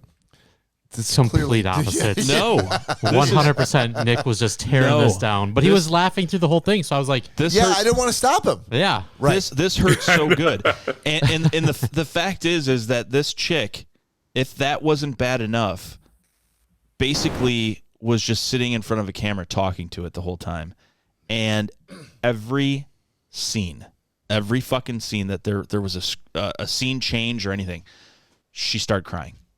Fucking, and I just feel like that if I met him, it would make my life right. And I'm like, you don't think you're insane? And it never came to fruition. It was like open-ended. It ended with like, I realized that, I lost my fiance because of Bill Murray, and I lost my friends, and I lost a lot of money, and I never got to see Bill Murray. The closest she got was he was on a golf course shooting something, and she got really far away holding balloons again, and she's like, Bill, and he fucking flew by in a golf cart. And she was like, what's that? I was gonna say, I'm sorry, I didn't mean to butt in, but I was gonna say, I remain confused because it feels like you might watch a great movie and at the end sucks, then you're like, oh, it gets an F, because you have so much detail all the way through, and while it'll be annoying to see her cry every set, you seem to you've grokked so many. Like when I hate a movie, I remember just specifically the only the things that made it horrible. like the movie Greg gave me last time. But so I feel like you liked it. She just didn't like the way it ended. Like if she had met Bill Murray, would it have been a C-? Yeah, I would say if I was waiting, I'm like, this is the only thing that's going to save you.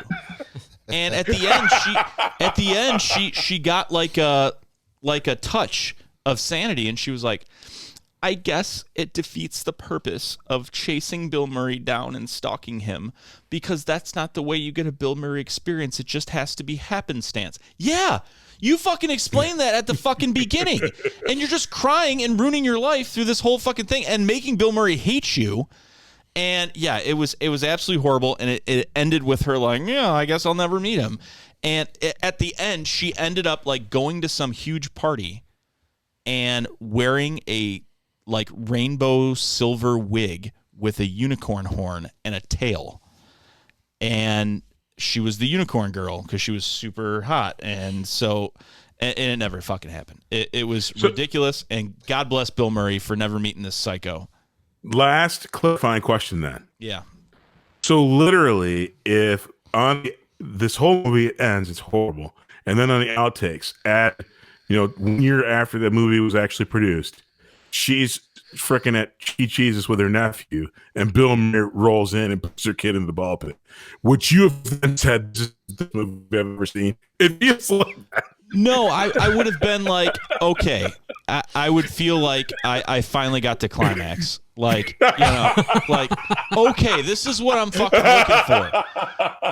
How are you filming a documentary that consumes your life about the Bill Murray experience that you're hunting down, and you never got the Bill Murray experience? And the funny thing is she runs into people. She ends up running into people at like some Bill Murray fucking conference with all these other psychos.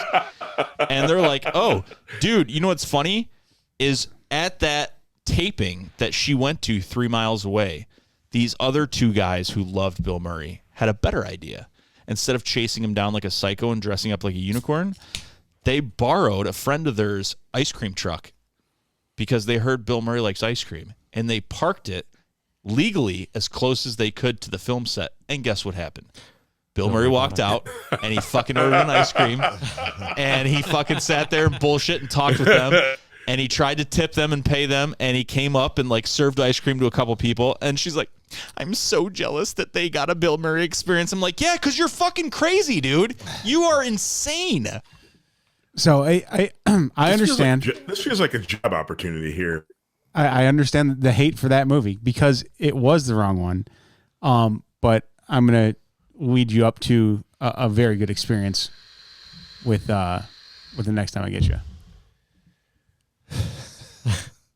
I can't wait to follow that. I can't wait to go back. Oh, I'm not going to follow that. Corey's up next. I can't wait to go back and figure out exactly how long that review was.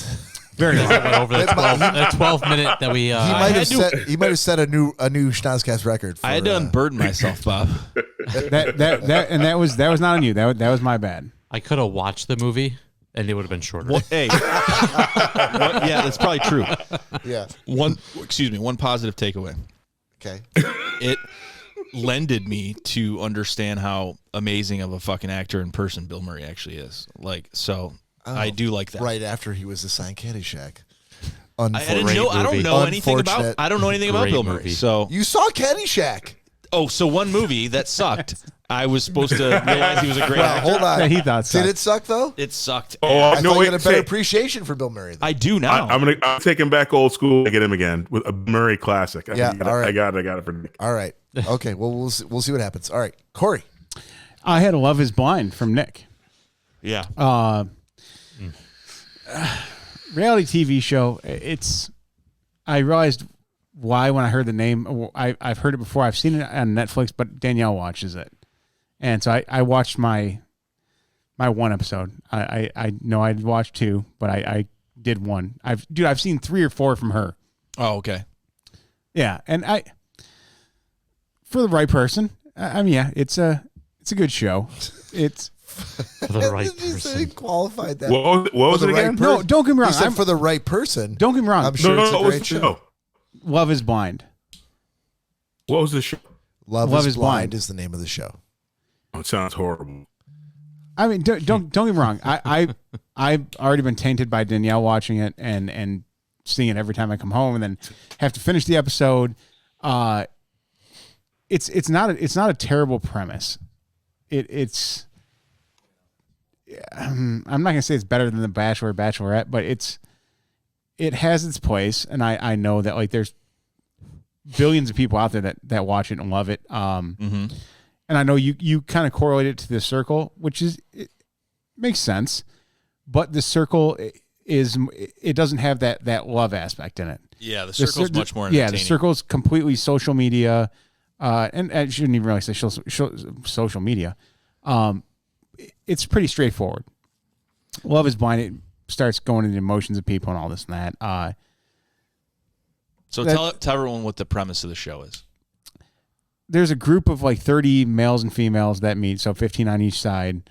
They have no contact with each other, and they're able to go into pods to have dates. So you're only hearing or seeing the person, not seeing the person.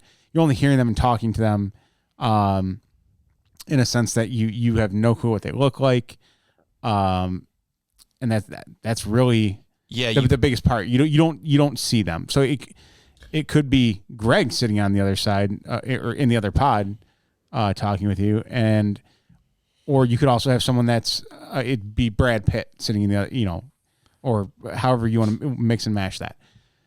So it's you remember Blind Date back when that was big on MTV? No. You don't remember Blind Date from MTV? No, I had a job. I had to work for a living. Yeah. But I had mouths to feed. It was basically like that. There was a contestant, and then they put 3 people on the other side of the curtain, and they had to respond to answers. And then the person that was looking to date people would only respond to those answers without seeing the person. Okay. So and that was kind of the other thing. I'm like, this has already been done in a sense before. Wait, did you give this a letter grade already? No, I have not. Okay. I'd say C. Jesus Christ. With the fucking lengthy, shitty reviews. Sounded much worse than a C. I thought it was going to. No, it was in the D level. No. I'm not saying. I'm not saying it was terrible. Yeah, by any means. It was for me. It was. They were like little apartments, and one of the walls was like glowing blue, and it was like this kind of aura looking thing, and they would switch which apartment they'd go into. The aesthetics of the show are amazing. Yeah. You would each like room, they called them pods, but there was like a little apartment, and it would have like a fireplace and a sweet like Chanel couch and like, an elaborate bear rug and like all this. And it was really cool, like the way they set it up. And if you had no clue who you're being matched up with, and you'd go up to this like glowing blue wall and you'd be like, hey, how's it going? And they'd be like, hey, I'm so-and-so from New Boston or wherever. And they would have to talk, and they gave them wine and beer. So some of these people had like real connections, and they had no clue who these fucking people were. So the premise was more interesting than the lovey aspect of the show. Yeah. No, most definitely. Yeah. So not terrible. I know it's already a big show. Terrible. I'm being honest. It's not something I'm going to go back and keep watching. Todd wants to know what your letter grade is. He said C. C. Yeah. C? Solid C? Okay. C. So actually, I think the other bar for me is, so I can get a gauge on what you see is do you think, let's say that we expanded, we had another guest on 8-10 months ago from now. Would you ever sign this as something for someone to see who's seen a lot of things? Would you get to this? Would I send Love is Blind to someone? To the right person. That being a female. And there you go. That's a solid middle ground C. There you go. That's good. And like I said, if you said no. Oh no. I would definitely assign it to someone. Like I said, I would just. It would most definitely be more for the female crowd, or I don't know, because like I said, I know when you said it, I'm like, I know I've never actually sat down and watched it myself, but I know I've heard that name before, and I've come home and she's been watching it a shit ton. So like I said, I I feel I've gotten my more than 2 episodes out of just watching from what that's fair. she's watched. I agree with that. That's fair. And I think I did assign it to Danielle. I mean, it would have not been assigned to you had you not liked The Circle. And I know they're different, but they're both reality. No, and like I said, they do correlate. That makes complete sense. So that's for Love Is Blind. Yeah, this Sweet. shot's been sitting here through almost all of Nick's review and Cory's. Sorry, review. well, and the cameras went down, and Right, no, it's my fault because they'd been sitting there for long enough that by the time we got to his review, I'm like, Jesus Christ, let's get on to the next review, and I totally forgot about the shot. So I thought while I was fucking around with the cameras, I thought you guys already did it. And mine was still sitting there. no. See, I ours thought is Nick too. was doing his best to get through the all right. cameras. Todd, got a crown Yes, apple? sir. All right, here we go. Got it going. Nice warm crown apple. No, it's nice in the cooler. I'm ready. Yeah, that could have been much colder. And just so everyone's aware, Bob and Cory, I'm still on the fence. And Greg, you're invited as well. And so are you, Todd. Yes, sir. Bob and Cory have agreed to do Sober October. Yep. Yes, we have. I'm still on the fence. Is there a bet on it? Can we put some ducats on it? If you want, sure. Now I will Let's do it. state for the record, I've already told Cory, because I did manage to get a room for homecoming up in Alma the first weekend of October, that my Sober October will be starting on October 3rd. No, Starting on Then October. it's not for October. You need to be out or in. Yep. You can. You mean so? You peer pressure. Then I'm out. Like the Then I'm out. homecoming, I gotta get drunk with my gay friends. Todd, Best Bob impression ever. Mute. then I'm out, I guess, because I'm not doing until Sober October. So there you go. Yo, exactly. Just admit it. he was cracking up in the background. You couldn't hear it because he was on mute. I mean, it's not for you. It's for me. I don't give a fuck what you think. So I'm starting on the 3rd. Bob Rankin, ladies and gentlemen. Going until at least November 3rd, and we'll see how long that goes. Can we take a podcast vote if that's okay and acceptable to October 3rd, November 3rd, predominantly most of October? Not that it matters because it's Bob's decision, but totally up to you guys. I don't give a shit. If we took a vote, like, is that acceptable? I'm going to say that's acceptable. So far, no one's doing it except for me and Cory. So, And we already talked. I'm in. I'm in. saying that's acceptable. Todd's in. I'm in as long as there's money on it. I'm No, out. Meaning you're going to do Sober October, Todd? I'll do Sober October as long as there's a bet at the end. Can we do High July next year? Who can get the highest throughout the month of July? That's a talk for another time. All right, let's finish this up. I had a Judas and the Black Messiah from Todd. So not to bury the lead, but I'm going to give this a solid A-. Nice. 30 second synopsis. This is about Fred Hampton, who was in 1960 Chicago, one of the predominant voices of the Black Panther Party, and his story, along with the story of a gentleman who was recruited through the police into. Oh, sorry, I should probably just say big spoilers here. Yeah. I was trying to think of how to go about it, but I really don't know that there's a way. I love Sting. I think I did a pretty good job when I summed No, it up. you did, but yeah, I am not doing such You a good did. job. Yep. Anyway, suffice to say, I thought it was so Daniel Kaluuya was the one who played Fred Hampton, and if you don't know who he was in Get Out. He was in Black Panther. Fantastic British actor who won the Oscar for best. The crazy part is I think he won for best supporting actor for this role, but I thought he was the lead. So, but it turns out that the lead was the other guy who was supplanted within the Black Panthers from the police, and he didn't win shit as far as I saw. So I didn't understand that at all, and I don't know. I'm always kind of fuzzy on how it is that a studio Who's first on the Bonner? Daniel Kaluuya was first. What's the name of the movie? And so he has to be. Yeah, but I get where you're coming from, but he has to be, right? I mean, I guess. And truly, no spoilers, but truly, that you get that the beginning to end. I think it has to be that way, but it's a fun thing the way that he won first supporting, even though it seems like he is the main person. But you know what? Maybe if he'd been submitted for Best Actor, he might not have won. I don't know. I can't recall who was up in competition for Best Actor that year.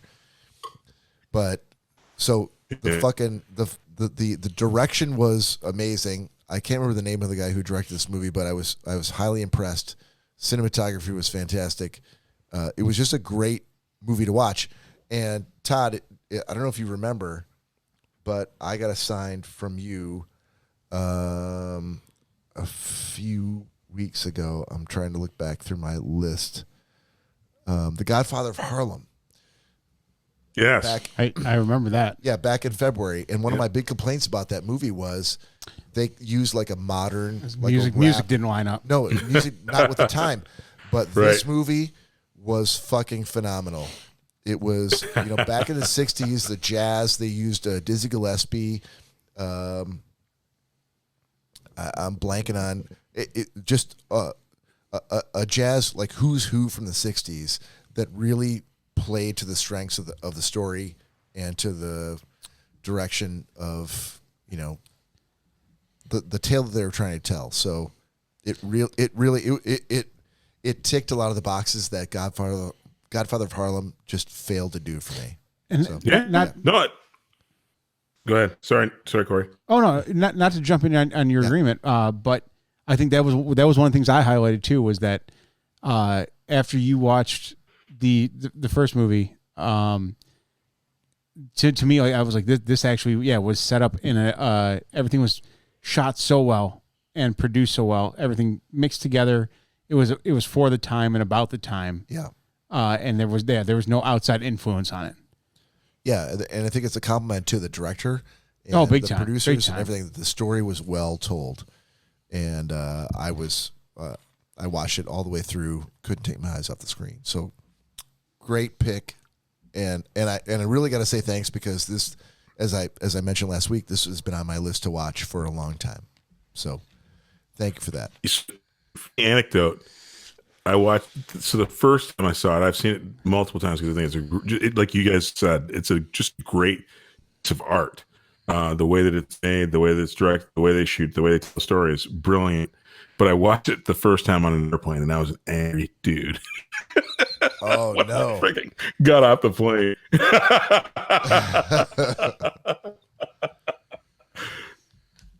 And not a spoiler, but how young he was. I mean, that age, we were nowhere near that mature. Oh no. Well, that's the thing. You look at historical fiction from not fiction, but historical reenactments or biopics from that age, and you realize that these people who had made such an impact, and you finish watching the movie and you're like, that was fantastic, and then you go in the bathroom and you look in the mirror and you're like, fuck, what have I done? What the fuck have I done? Have I led a people to a better understanding of their place in society? Nope. I bought groceries today and it's didn't get in a car accident. It's a win. How much stuff that movie is a short movie. It's not like a 90-minute deluxe. It's a long movie with a lot of things that happen, a lot. And you're like, oh, he was only 21 years old, or something like that. You're like, no way. Crazy. Anyway, Judas and the Black Messiah, it's available on Hulu, I'm going to say. I believe so. HBO Max? One of the two. Go to justwatch.com and you can look it up. All right, so assignments for next week. I have drawn Todd Oh, hold on a second. Hold on. Double up. Judas and the Black Messiah is available on Hulu Premium, YouTube Premium. So it sounds like you're probably gonna have to rent it. Pay for it. Yeah. It's worth YouTube. It's worth whatever the price is. YouTube Premium. To all our fans out there, if anybody watches this and they hate it, send me an email and I'll pay you back for it. I'll pay the first 15 people back. It's good you set a limit on that. Yeah, there's never going to be 15. I know Mary's listening. She's like, you are not paying for people's movies. For the first 15 people, as long as you live outside of the continental U.S. and it's like $97 to rent. And I don't want to hear anybody reading Judas's boob in the Black Messiah or the porno, whatever the porno knockoff is. Hold on. I'll pay for the first 15.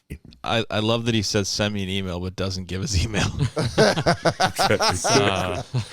Actually, yeah, that's immediately where leave a message on the chakra line. Leave a message on the chakra line, and we'll connect, and I'll pay you back. Yeah, if you watch Judas and the Black Messiah, it's 618 Shocker with promo code Todd, and we'll get you some money back. First 15 people. Word. All right, new assignments. First 15. Assignments for Gentleman's Agreement for this week. I have drawn Greg.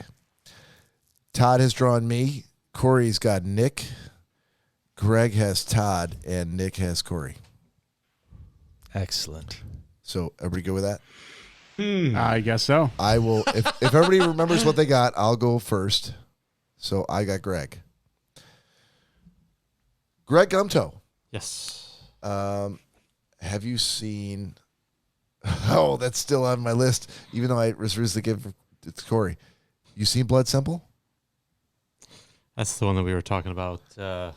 Cory was. Yeah, yes. He'd seen it. Have you seen it? No. That's what was it? You own that movie though, right? Because you have to rent it, right? I do own it. Yeah. If you want to borrow it, I'll probably have to stop by and borrow it. I've only got 3 movies on my list for you, and I'm really interested to see, because I got such a shitty review from Cory that I want to. It's worth it to me to see what you think of it, dude. So, can we do that, Greg? Yes, that's just fine. Okay, but that's what's going to open up that. Oh, it's on HBO Max, so I can watch it. I don't even need to borrow it. Oh, you sure? Yes. Excellent. Okay. So that's what we got. That's the great part about this, though, because I guarantee you something that you assigned to me that I was like, oh, this is dog shit. Greg might watch and be like, oh yeah, it's great. Well, he might agree with what you said. Like, you never know. He could, but okay. So that's what you got, Greg. Blood Simple. Perfect. Todd, you got me. I do. Did you see the series Billions or Billionaire? Sorry, Billionaire. Pick one. Which one is it? Billion. It's Billionaire. Billionaire? Yes. It's a series called Billionaire. I thought it was Billionaire. Billions. It's a series. Or is it Billion? Are you sure it's not called Billions? Yes. That's it. Yeah, it's Billions. Billions. Does it star Damien? Yes, the dude from Band of Brothers. Yes. It's pronounced Damon Wade. That's not at all what it is. He's the dude that's in the CIA, the FBI. Fuck? It's Billions. I've confirmed. It's Billions. Have you seen it, Bob? Billions. The question is, have you seen it? Correct. I have not. So All it's on my list. All right. Thank you. Todd, you got me 2 weeks in a row. So there's a lot of pressure. I did. I saw that. There's a lot of pressure. I know. I'm changing it up. I'm not going to the other end of the extreme. Yeah, we'll see if that happens. A-. I'll take my A- all day. Yeah, will you? Hey, you know what else we need? What we need to do is actually put the letter grades in the OneNote. That way, you can get a good read, kind of where people's structure. Todd, if you could create an algorithm, I'd really so far, appreciate that. I'm the only one recording any shit in OneNote. If someone else would like to do that, everybody's got access. Girl. Don't fucking touch me. Whoa. I'll take it on, Grumpy Grandpa. Cory, you got Nick. I got you. Cory, you got Nick. These hands haven't touched dick in a while, but. And speaking of Nick, Cory, you have Nick. I do have Nick. So this is going to be a complete 360. 180. 180. Full That's cycle. the number you're looking for. No, full buddy. cycle.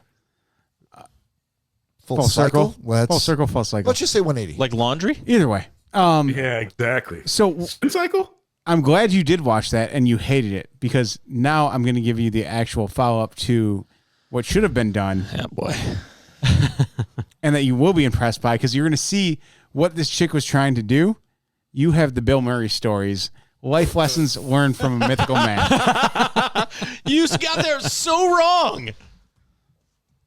I got there so wrong? You got that because you gave me the Bill Murray experience. I know. Is there an And now- apology?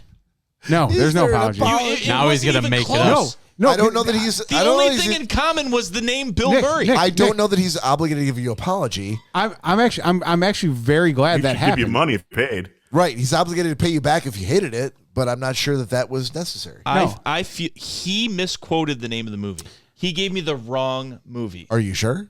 100.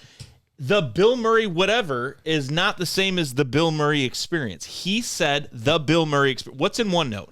Yeah, it's right there. The Bill Murray experience is This what is the he Bill, said. This is the Bill Murray stories. Exactly. So you said the Bill Murray Right. experience. I feel like I deserve an apology No, And a 'cause- dollar. you Why? misquoted Why me. would you deserve an There's- apology? It should be punitive. because he told me a totally And a dollar. different fucking movie. Well, he told you the experience. Exactly. There's another thing called the stories. That's what there's, you got. There's a million Nick, different things. Nick. But if I told you to watch Hey, Planet hey, Earth ooh, Sucks ooh, and I wanted you to ooh, watch hang just on. Earth 2.0 or some shit, Hang on. it's not my fault. But Hang on. if he liked both of those things, just because they happen to be he Bill never Murray, watched the Bill Murray experience. He never watched it. is that He owes a That, buck. that, And that an goes apology. against the rules of gentleman's is agreement. that accurate? Yes, it is Okay. accurate. So hang on. If you guys will Okay. stop for a second, Sure. that is correct, because I wouldn't have assigned it had I watched it. But here's what we're gonna do, because since I assigned that thinking of something else, which now I give you the correct one that you're supposed to watch. I'm gonna watch the Bill Murray experience myself, Oh, that helps. Yeah, exactly. dude. But who's that helping? And you owe him a dollar. I don't know who it's helping, but I'm looking. saying, Are you going to give a review on that next week? sure, I'll give my own review of it. all I'm looking for is a my bad. That's all. Like I already said that several times. when didn't hear. Right when you said it sucked and you started explaining You actually said. it. I said that was my bad. Now you go. Actually, I think you watched the wrong movie. I think that's what you said. Yeah. That's what I heard. Thanks, What's Todd. that, Todd? Corey owes you a buck. Fellas, we're in uncharted waters right now. I don't think we've ever come across. We may have this. to bring it to a vote. I do. I agree. Is there an apology in order? Yes. Is sir. that really what you want? Is an apology? So if you get an apology, then you watch the Bill Murray stories. Yeah. No, you have to watch it No, either he way wants an because apology it's part of the and a podcast. dollar. Well, You know what else is part of the what is up podcast? for? Hold on. What is up for a vote right now? I'll slap him in the face and give him 50 cents. What is up for a vote? What An do we need action to and vote on? an action and a punitive damage amount. Exactly. Pain and suffering. Yes. What is that Mental worth? anguish. But you didn't have to pay for it. It doesn't matter. Part Oh, of so what is Doesn't your matter. time worth? I can't explain myself Exactly. if you keep talking over me. The And he point sneezes a lot. is that there are this is a double-edged sword here, because one, the part of gentleman's agreement that is very, very specific is that you've had to have seen it. I understand it was a slip of the tongue, but he's never seen the Bill Murray experience. The Bill Murray experience and the Bill Murray trials, or whatever he said, the only thing that's in common is the name Bill Murray. He told me a completely different fucking movie. That's That was horrible. his fault. No, it was it's- not that I fucked it up. No, and it is. I told you that was my fault. Yeah, for- you have it in OneNote. It's not So- hard to say You need sorry. to apologize. I need to pay money. There needs to be damages. So this doesn't happen again. Punitive. Todd again. You're Corey, I feel like if you just said I'm sorry, then you'd be. That would be can we'd move be, on. we'd be square. Yeah. But Corey's Oh, we can sit here all night and Corey's, Go back No, and you're forth. not gonna. Corey's not a sorry guy. I'm not saying sorry for that. No, because it's, dude, it's leading. It's Okay. leading up to something. I think it's- then. But now No you're sorry, putting me $5 in a then. position that I don't want to be in. Are we going to vote it or has not? nothing to do with you. We don't. You can just I- vote. it has everything to do rewatch with it me. later and see what you actually said, and then Okay. I think we should vote. Yeah, I would. What are we voting on? So I would say this. I think that A owes an apology and $1. If he refused to apologize, it was $5 total. I would say this. I would say if there's a refusal from an apology, if the podcast speaks and the podcast states that it's either a draw or no apology needs to be done, then I will have to just watch this movie and shut up. Why? Hold on, excuse me. No, you're not excused. If the podcast, if the majority of the podcast agrees that it was unacceptable that he did not apologize for giving the wrong name. Why? Hang on. Why does there have to be an apology for? Because you were wrong, Bo. Yeah, and if you don't want to apologize, you have to pay for it. And you never watched it. I already said it was my bad. You're living dirty. So say you're sorry. My bad is not. I'm sorry. Hold on. I will go against the grain. I've never heard until just a second, but he said it was his bad. I never heard it earlier, and that was my fault if he did say it. But I will accept my bad. I will accept my bad. The second you said it sucked, okay, and you started describing it, I was like, oh, dude. I didn't hear it. I'll accept my bad, and we'll move on. How about that? You guys are soft. Okay. We'll do that. Can we put on the other things? So what does that mean? So you're gonna watch? Yeah. I would love, and rather than a my bad or me, I know standing for I'm sorry. If we vote on an apology, plus $1 for things when you break the rules. I know, or no apology, $5. I know, Cory, and I'll never see that money. So, I will accept my bad. Todd, I appreciate you having my back. Bob, I appreciate you being. This is how societies break down. So we'll move on. So the name of the movie now is The Bill Murray Stories. Are you sure? Yep. Life lessons learned from a mythical man. Bob's sure because he's pointing to it on his screen that he just typed in. Typed it. Yes. Yeah. Let it be written. Let it be done. But I actually am very glad this all worked out in the way it did, because now once you see this, you're gonna fully see what she was talking about. Okay. I hope he hates. All right. I hope he hates it, and we can vote on this again next week. You know what, Todd? You're gonna get your wish, because let's move to Nick, who's drawn Cory. Oh boy. Okay. So Nick, Cory, and don't just say yes. Your own name. No, don't just say automatically like, yeah, I've seen it. By the way, you already have to watch the Bill Murray Experience, and this is gonna be a second one. So oh, dude, he watches the movie while he's working all the time. I'm just saying. Allegedly. Have you seen Lawless, Cory? Yes. Fuck me. What's that? That's a good one. Yeah, it was good, wasn't it? Have you seen Highwaymen? Oh God, yeah. Oh, okay. Jesus Christ. Making a Murderer. Yes. I love how Nick's like all taken aback that Cory's seen. I mean, one of the 20 things that Nick has watched. I've seen 30 movies. I know. It's upsetting. So, well, these are things that I really like, and so then I have to move to things that I don't like as much. So the other one that I want to know if you saw. Oh fuck! What the fuck was it? Who's in it? Hold on. My bad. Thinking. That guy who wears the shirt saying the words in the place. It's that guy who's in that thing that did that thing. Yeah, he's in that place saying the words, doing the thing. Have you seen The Haunting of Bly Manor? Is that funny? Why is that funny?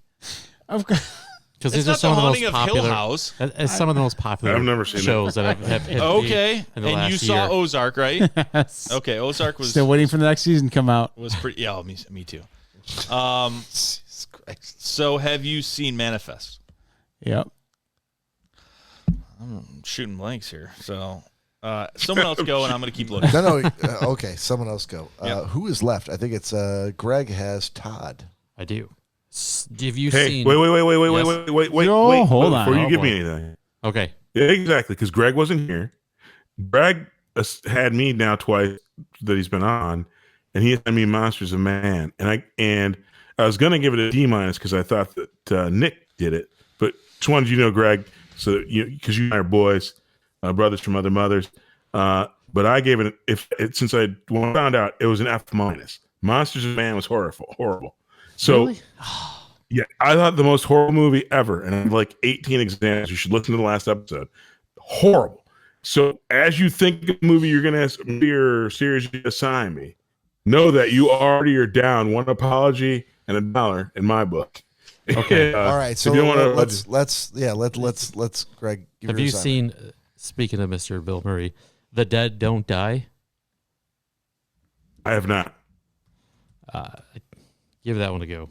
Has Adam Driver in it and Bill Murray. I'm on it. I think you'll be pleasantly surprised. And if you're not, that's fine. I know well. I'll redeem it at some other time. All right. I was gonna go with like The Thin Red Line. It was like, yeah, he's probably seen that and Enemy at the Gates. You want me to put that in your list? Yes, of shit? If he hasn't seen it. Wait a minute. You guys still sending me stuff? Have you seen The Thin Red Line? I have. But you already assigned me one that I hadn't seen. I know. Yeah, I was trying to gauge for the next time. So Thin Red Line and Enemy at the Gates. Okay. All right. Keep it in the queue. I'm just putting it there for your reference. Cory, did you see First Man? Okay, watch First Man. Oh, you got one? Yeah, First Man. All right. That's great. So you finally went back to your list of shit that you... I mean, I got to go back to things that people assign me because that's a larger list than things I'm watching on Netflix. So. Yeah, exactly. Okay. We're going to draw this podcast to a close with Pick of the Week. Yes. Anybody want to go first? Or I'll go first. Oh, there we go. I'll go first. So, my pick of the week this week is a type of food, and it's Argentinian jumbo red shrimp. Go on. Yeah. So, if you haven't heard of Argentinian jumbo red shrimp, I just did. They are. I have now. Cory, you should especially listen up. They are a very specific type of shrimp that are found in the Antarctic waters off the coast of Argentina. They're also found sporadically, like off the coast, I think, of Maine. But whatever fishermen get them have to like go out to these very, very specific locations that sometimes are dangerous to catch them. Get out of here. And the one thing about these shrimp, and I've as someone in the culinary arts, and That's a stretch. And hold on. And to back me up, my uncle who went to school with Gordon Ramsay, an executive chef from England, neither of us had heard of these shrimp before. They now sell them at Kroger's private selection, and they sell them other places as well. But you'll find them in the frozen section. So they're so kind of renowned that they will flash freeze them raw on the boat. And that's the way they sell them. It's some of the freshest shrimp I've ever smelled. But the one caveat is super cool. The shrimp has the texture and the flavor of lobster. It does not taste like shrimp. It tastes like lobster. They are a couple dollars more than regular shrimp. That's it. And fuck me, dude. I cooked them up, and they literally on the bag and everything else and anything you look up, they encourage you to not cook them like you would cook shrimp. Cook them like you would cook lobster. So either do it like Connecticut style in some butter, or do it on a grill. Cook them on a grill and serve them with drawn butter and lemon. And holy fuck, they are phenomenal. I will say this, from being with food like all the time and trying to, Mike trying to train my palate into tasting differences and all kinds of food. I will say that, yeah, if you had lobster and this shrimp together, someone like myself, probably you, and definitely Mike, you would tell the difference. And the only difference is the sweetness. Lobster's going to be like super sweet. These don't have that super sweet aspect, but I would say they're like 80% of the way to being lobster. It's got that meatiness to it. It's the meat. It's no. Cory's a connoisseur, so he knows. Dude, I'm sorry but by no means was that a joke. No, I know. I can see it in your eyes. Well, No, that's serious. It was not a joke by any means. If you put them in a lobster bisque, you would not know the difference. The flavor is not shrimp. The flavor is lobster. Yeah, because it's just not. What Don used to serve long shots. What's that? What do you say? Yeah, what Don used to serve at Long Shots Bar before it was burned to the ground by people who. I don't know what that means. People but, who go unnamed. But the flavor is 100% lobster. It's not a shrimp flavor. Right. It's a lobster flavor. Yeah. And so as a result, I got Instacart like 5 days ago after I bought these, and I was like, "Yep, I'm gonna get 2 bags because they come in 1 pound bags, and they're probably like $12 a bag for a pound." And it showed up, and there was no fucking shrimp, and it said money refunded, out of stock, and I'm like, "Fuck!" So I work an hour away with Mike, and he was off doing something, and I got everything I needed to get done, and I went to the Kroger next to his house, and they had them, and there was this like couple that were trying to figure out what they wanted in front of the freezer section, and I all but pushed them out of the fucking way because I saw the trademark green bag that they come in for private selection, and I bought all 7 bags. God damn. Jesus. And that's all they had, and I got them all, and I sent it to my dad and my aunt. They're like, yes, we would like some, whatever you can get us. I'm like, how many pounds? They're like 2. So I have the rest of them in the freezer right here to Bob's right, and they are fucking phenomenal, dude. I'm from a food aspect, Mike's never experienced this, and neither have I.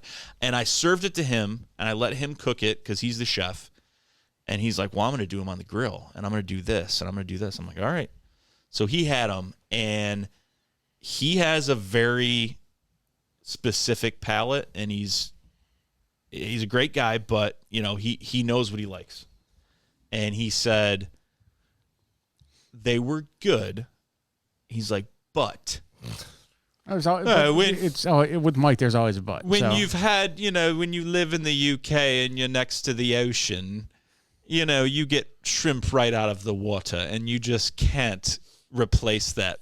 But they're good. And he finger wags at everything else. So for him to even say that they are good. I feel like I could buy some of Mike's food like the day before and then reheat it and take it back to him and be like, hey, Mike, I made this. And he'd be like, no, not so good. Not so good. Because it's reheated. It's never ever good.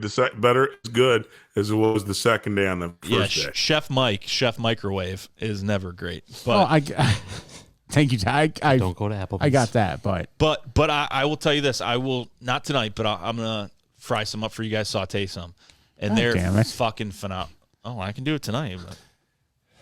Thanks for doing it while I'm there. Hop in that private helicopter and get over here. Yeah, I didn't have it when you were here. The helicopter's gas limit. It's only going to get you as far as fucking Utah, so. I know frickin' the Delta variant's fucking taking down chopper pilots left and right.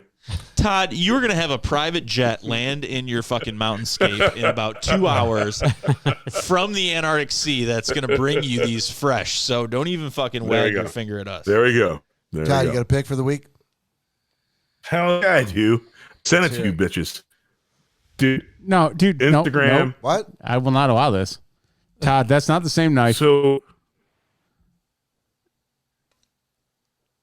first and foremost, Cory, you should 2 steps back and sit on the porch like the little bitch you are, so that I can actually just pitch.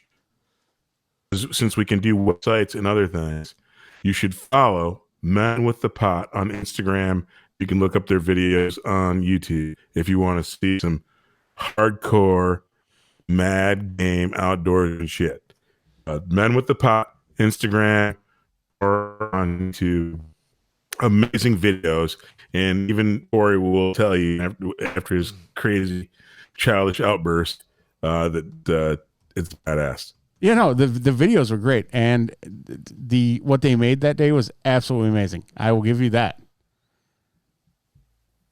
But now the knife selection, that's another story, sir. My pick of the week, Bob, keep us honest, was the Instagram or YouTube videos for Men with the Pot. Oh, correct? Okay. All right. I get along with That's my pick of the week. All right. So, Cory? Excellent. Cory, what do you got? Then then yeah, I feel like a dick now because What? Why? you got me, Because he's Todd. calling me out.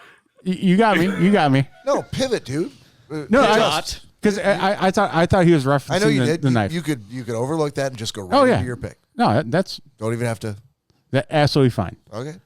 My pick is not anywhere near as great as Todd's, but A4 shirts.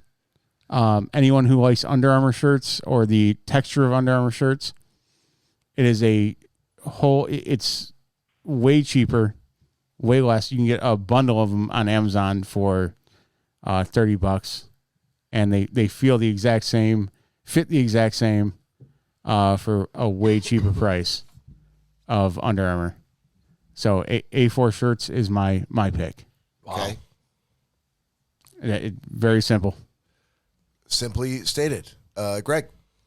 Okay, for you golfers or cigar smokers Or too. gophers. as they Golfers. The 90-degree cigar holder. It's I've seen basically this. a magnet that has a little elbow. You can set your cigar in it and hold it on your golf cart. Nice. say. Oh, yeah?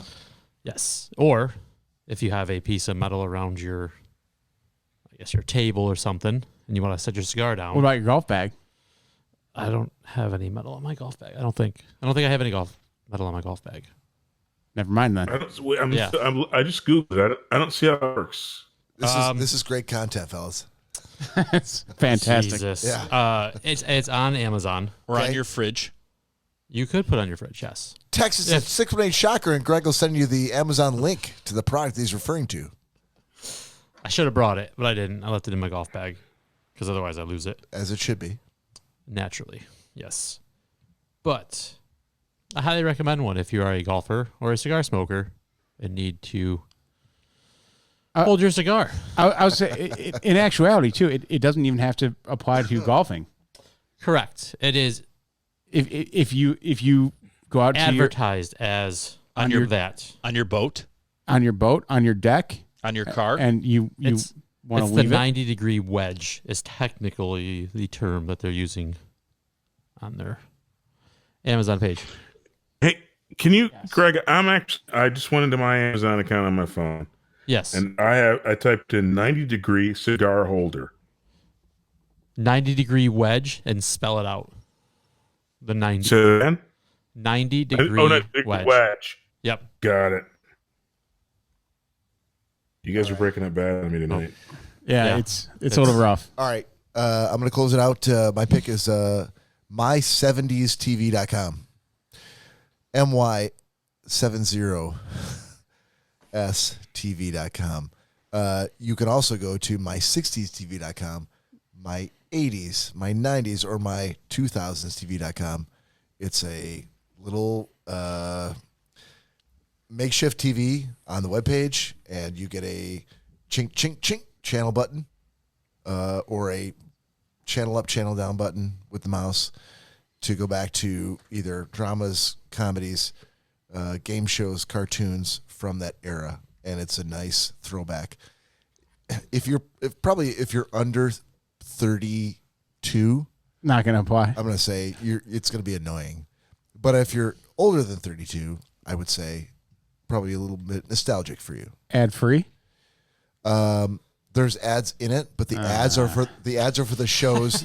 The ads are for the shows that played in that era. Okay. So So you get a full experience. yeah, it's the full annoying experience of watching TV back in that era. So I think it all full circle. That's super cool. That's actually really cool. Well, you haven't watched it yet. I feel like I know enough younger folks that I'm recommending this for the elder folks in the audience, the Todd Dillons of the world. I'm 38, so apparently I fit your spec. Thank you, sir. Yeah, you're very young. Todd Dillon, however, is very old. What? I'm 32, bitch. And that's episode 141 for this week. So join us next weekend for episode 142. On behalf of Schnozzcast, this is Bob and Cory and Nick and Todd and special guest Greg Gumtow. Say goodbye. Take care of yourselves. See you next weekend.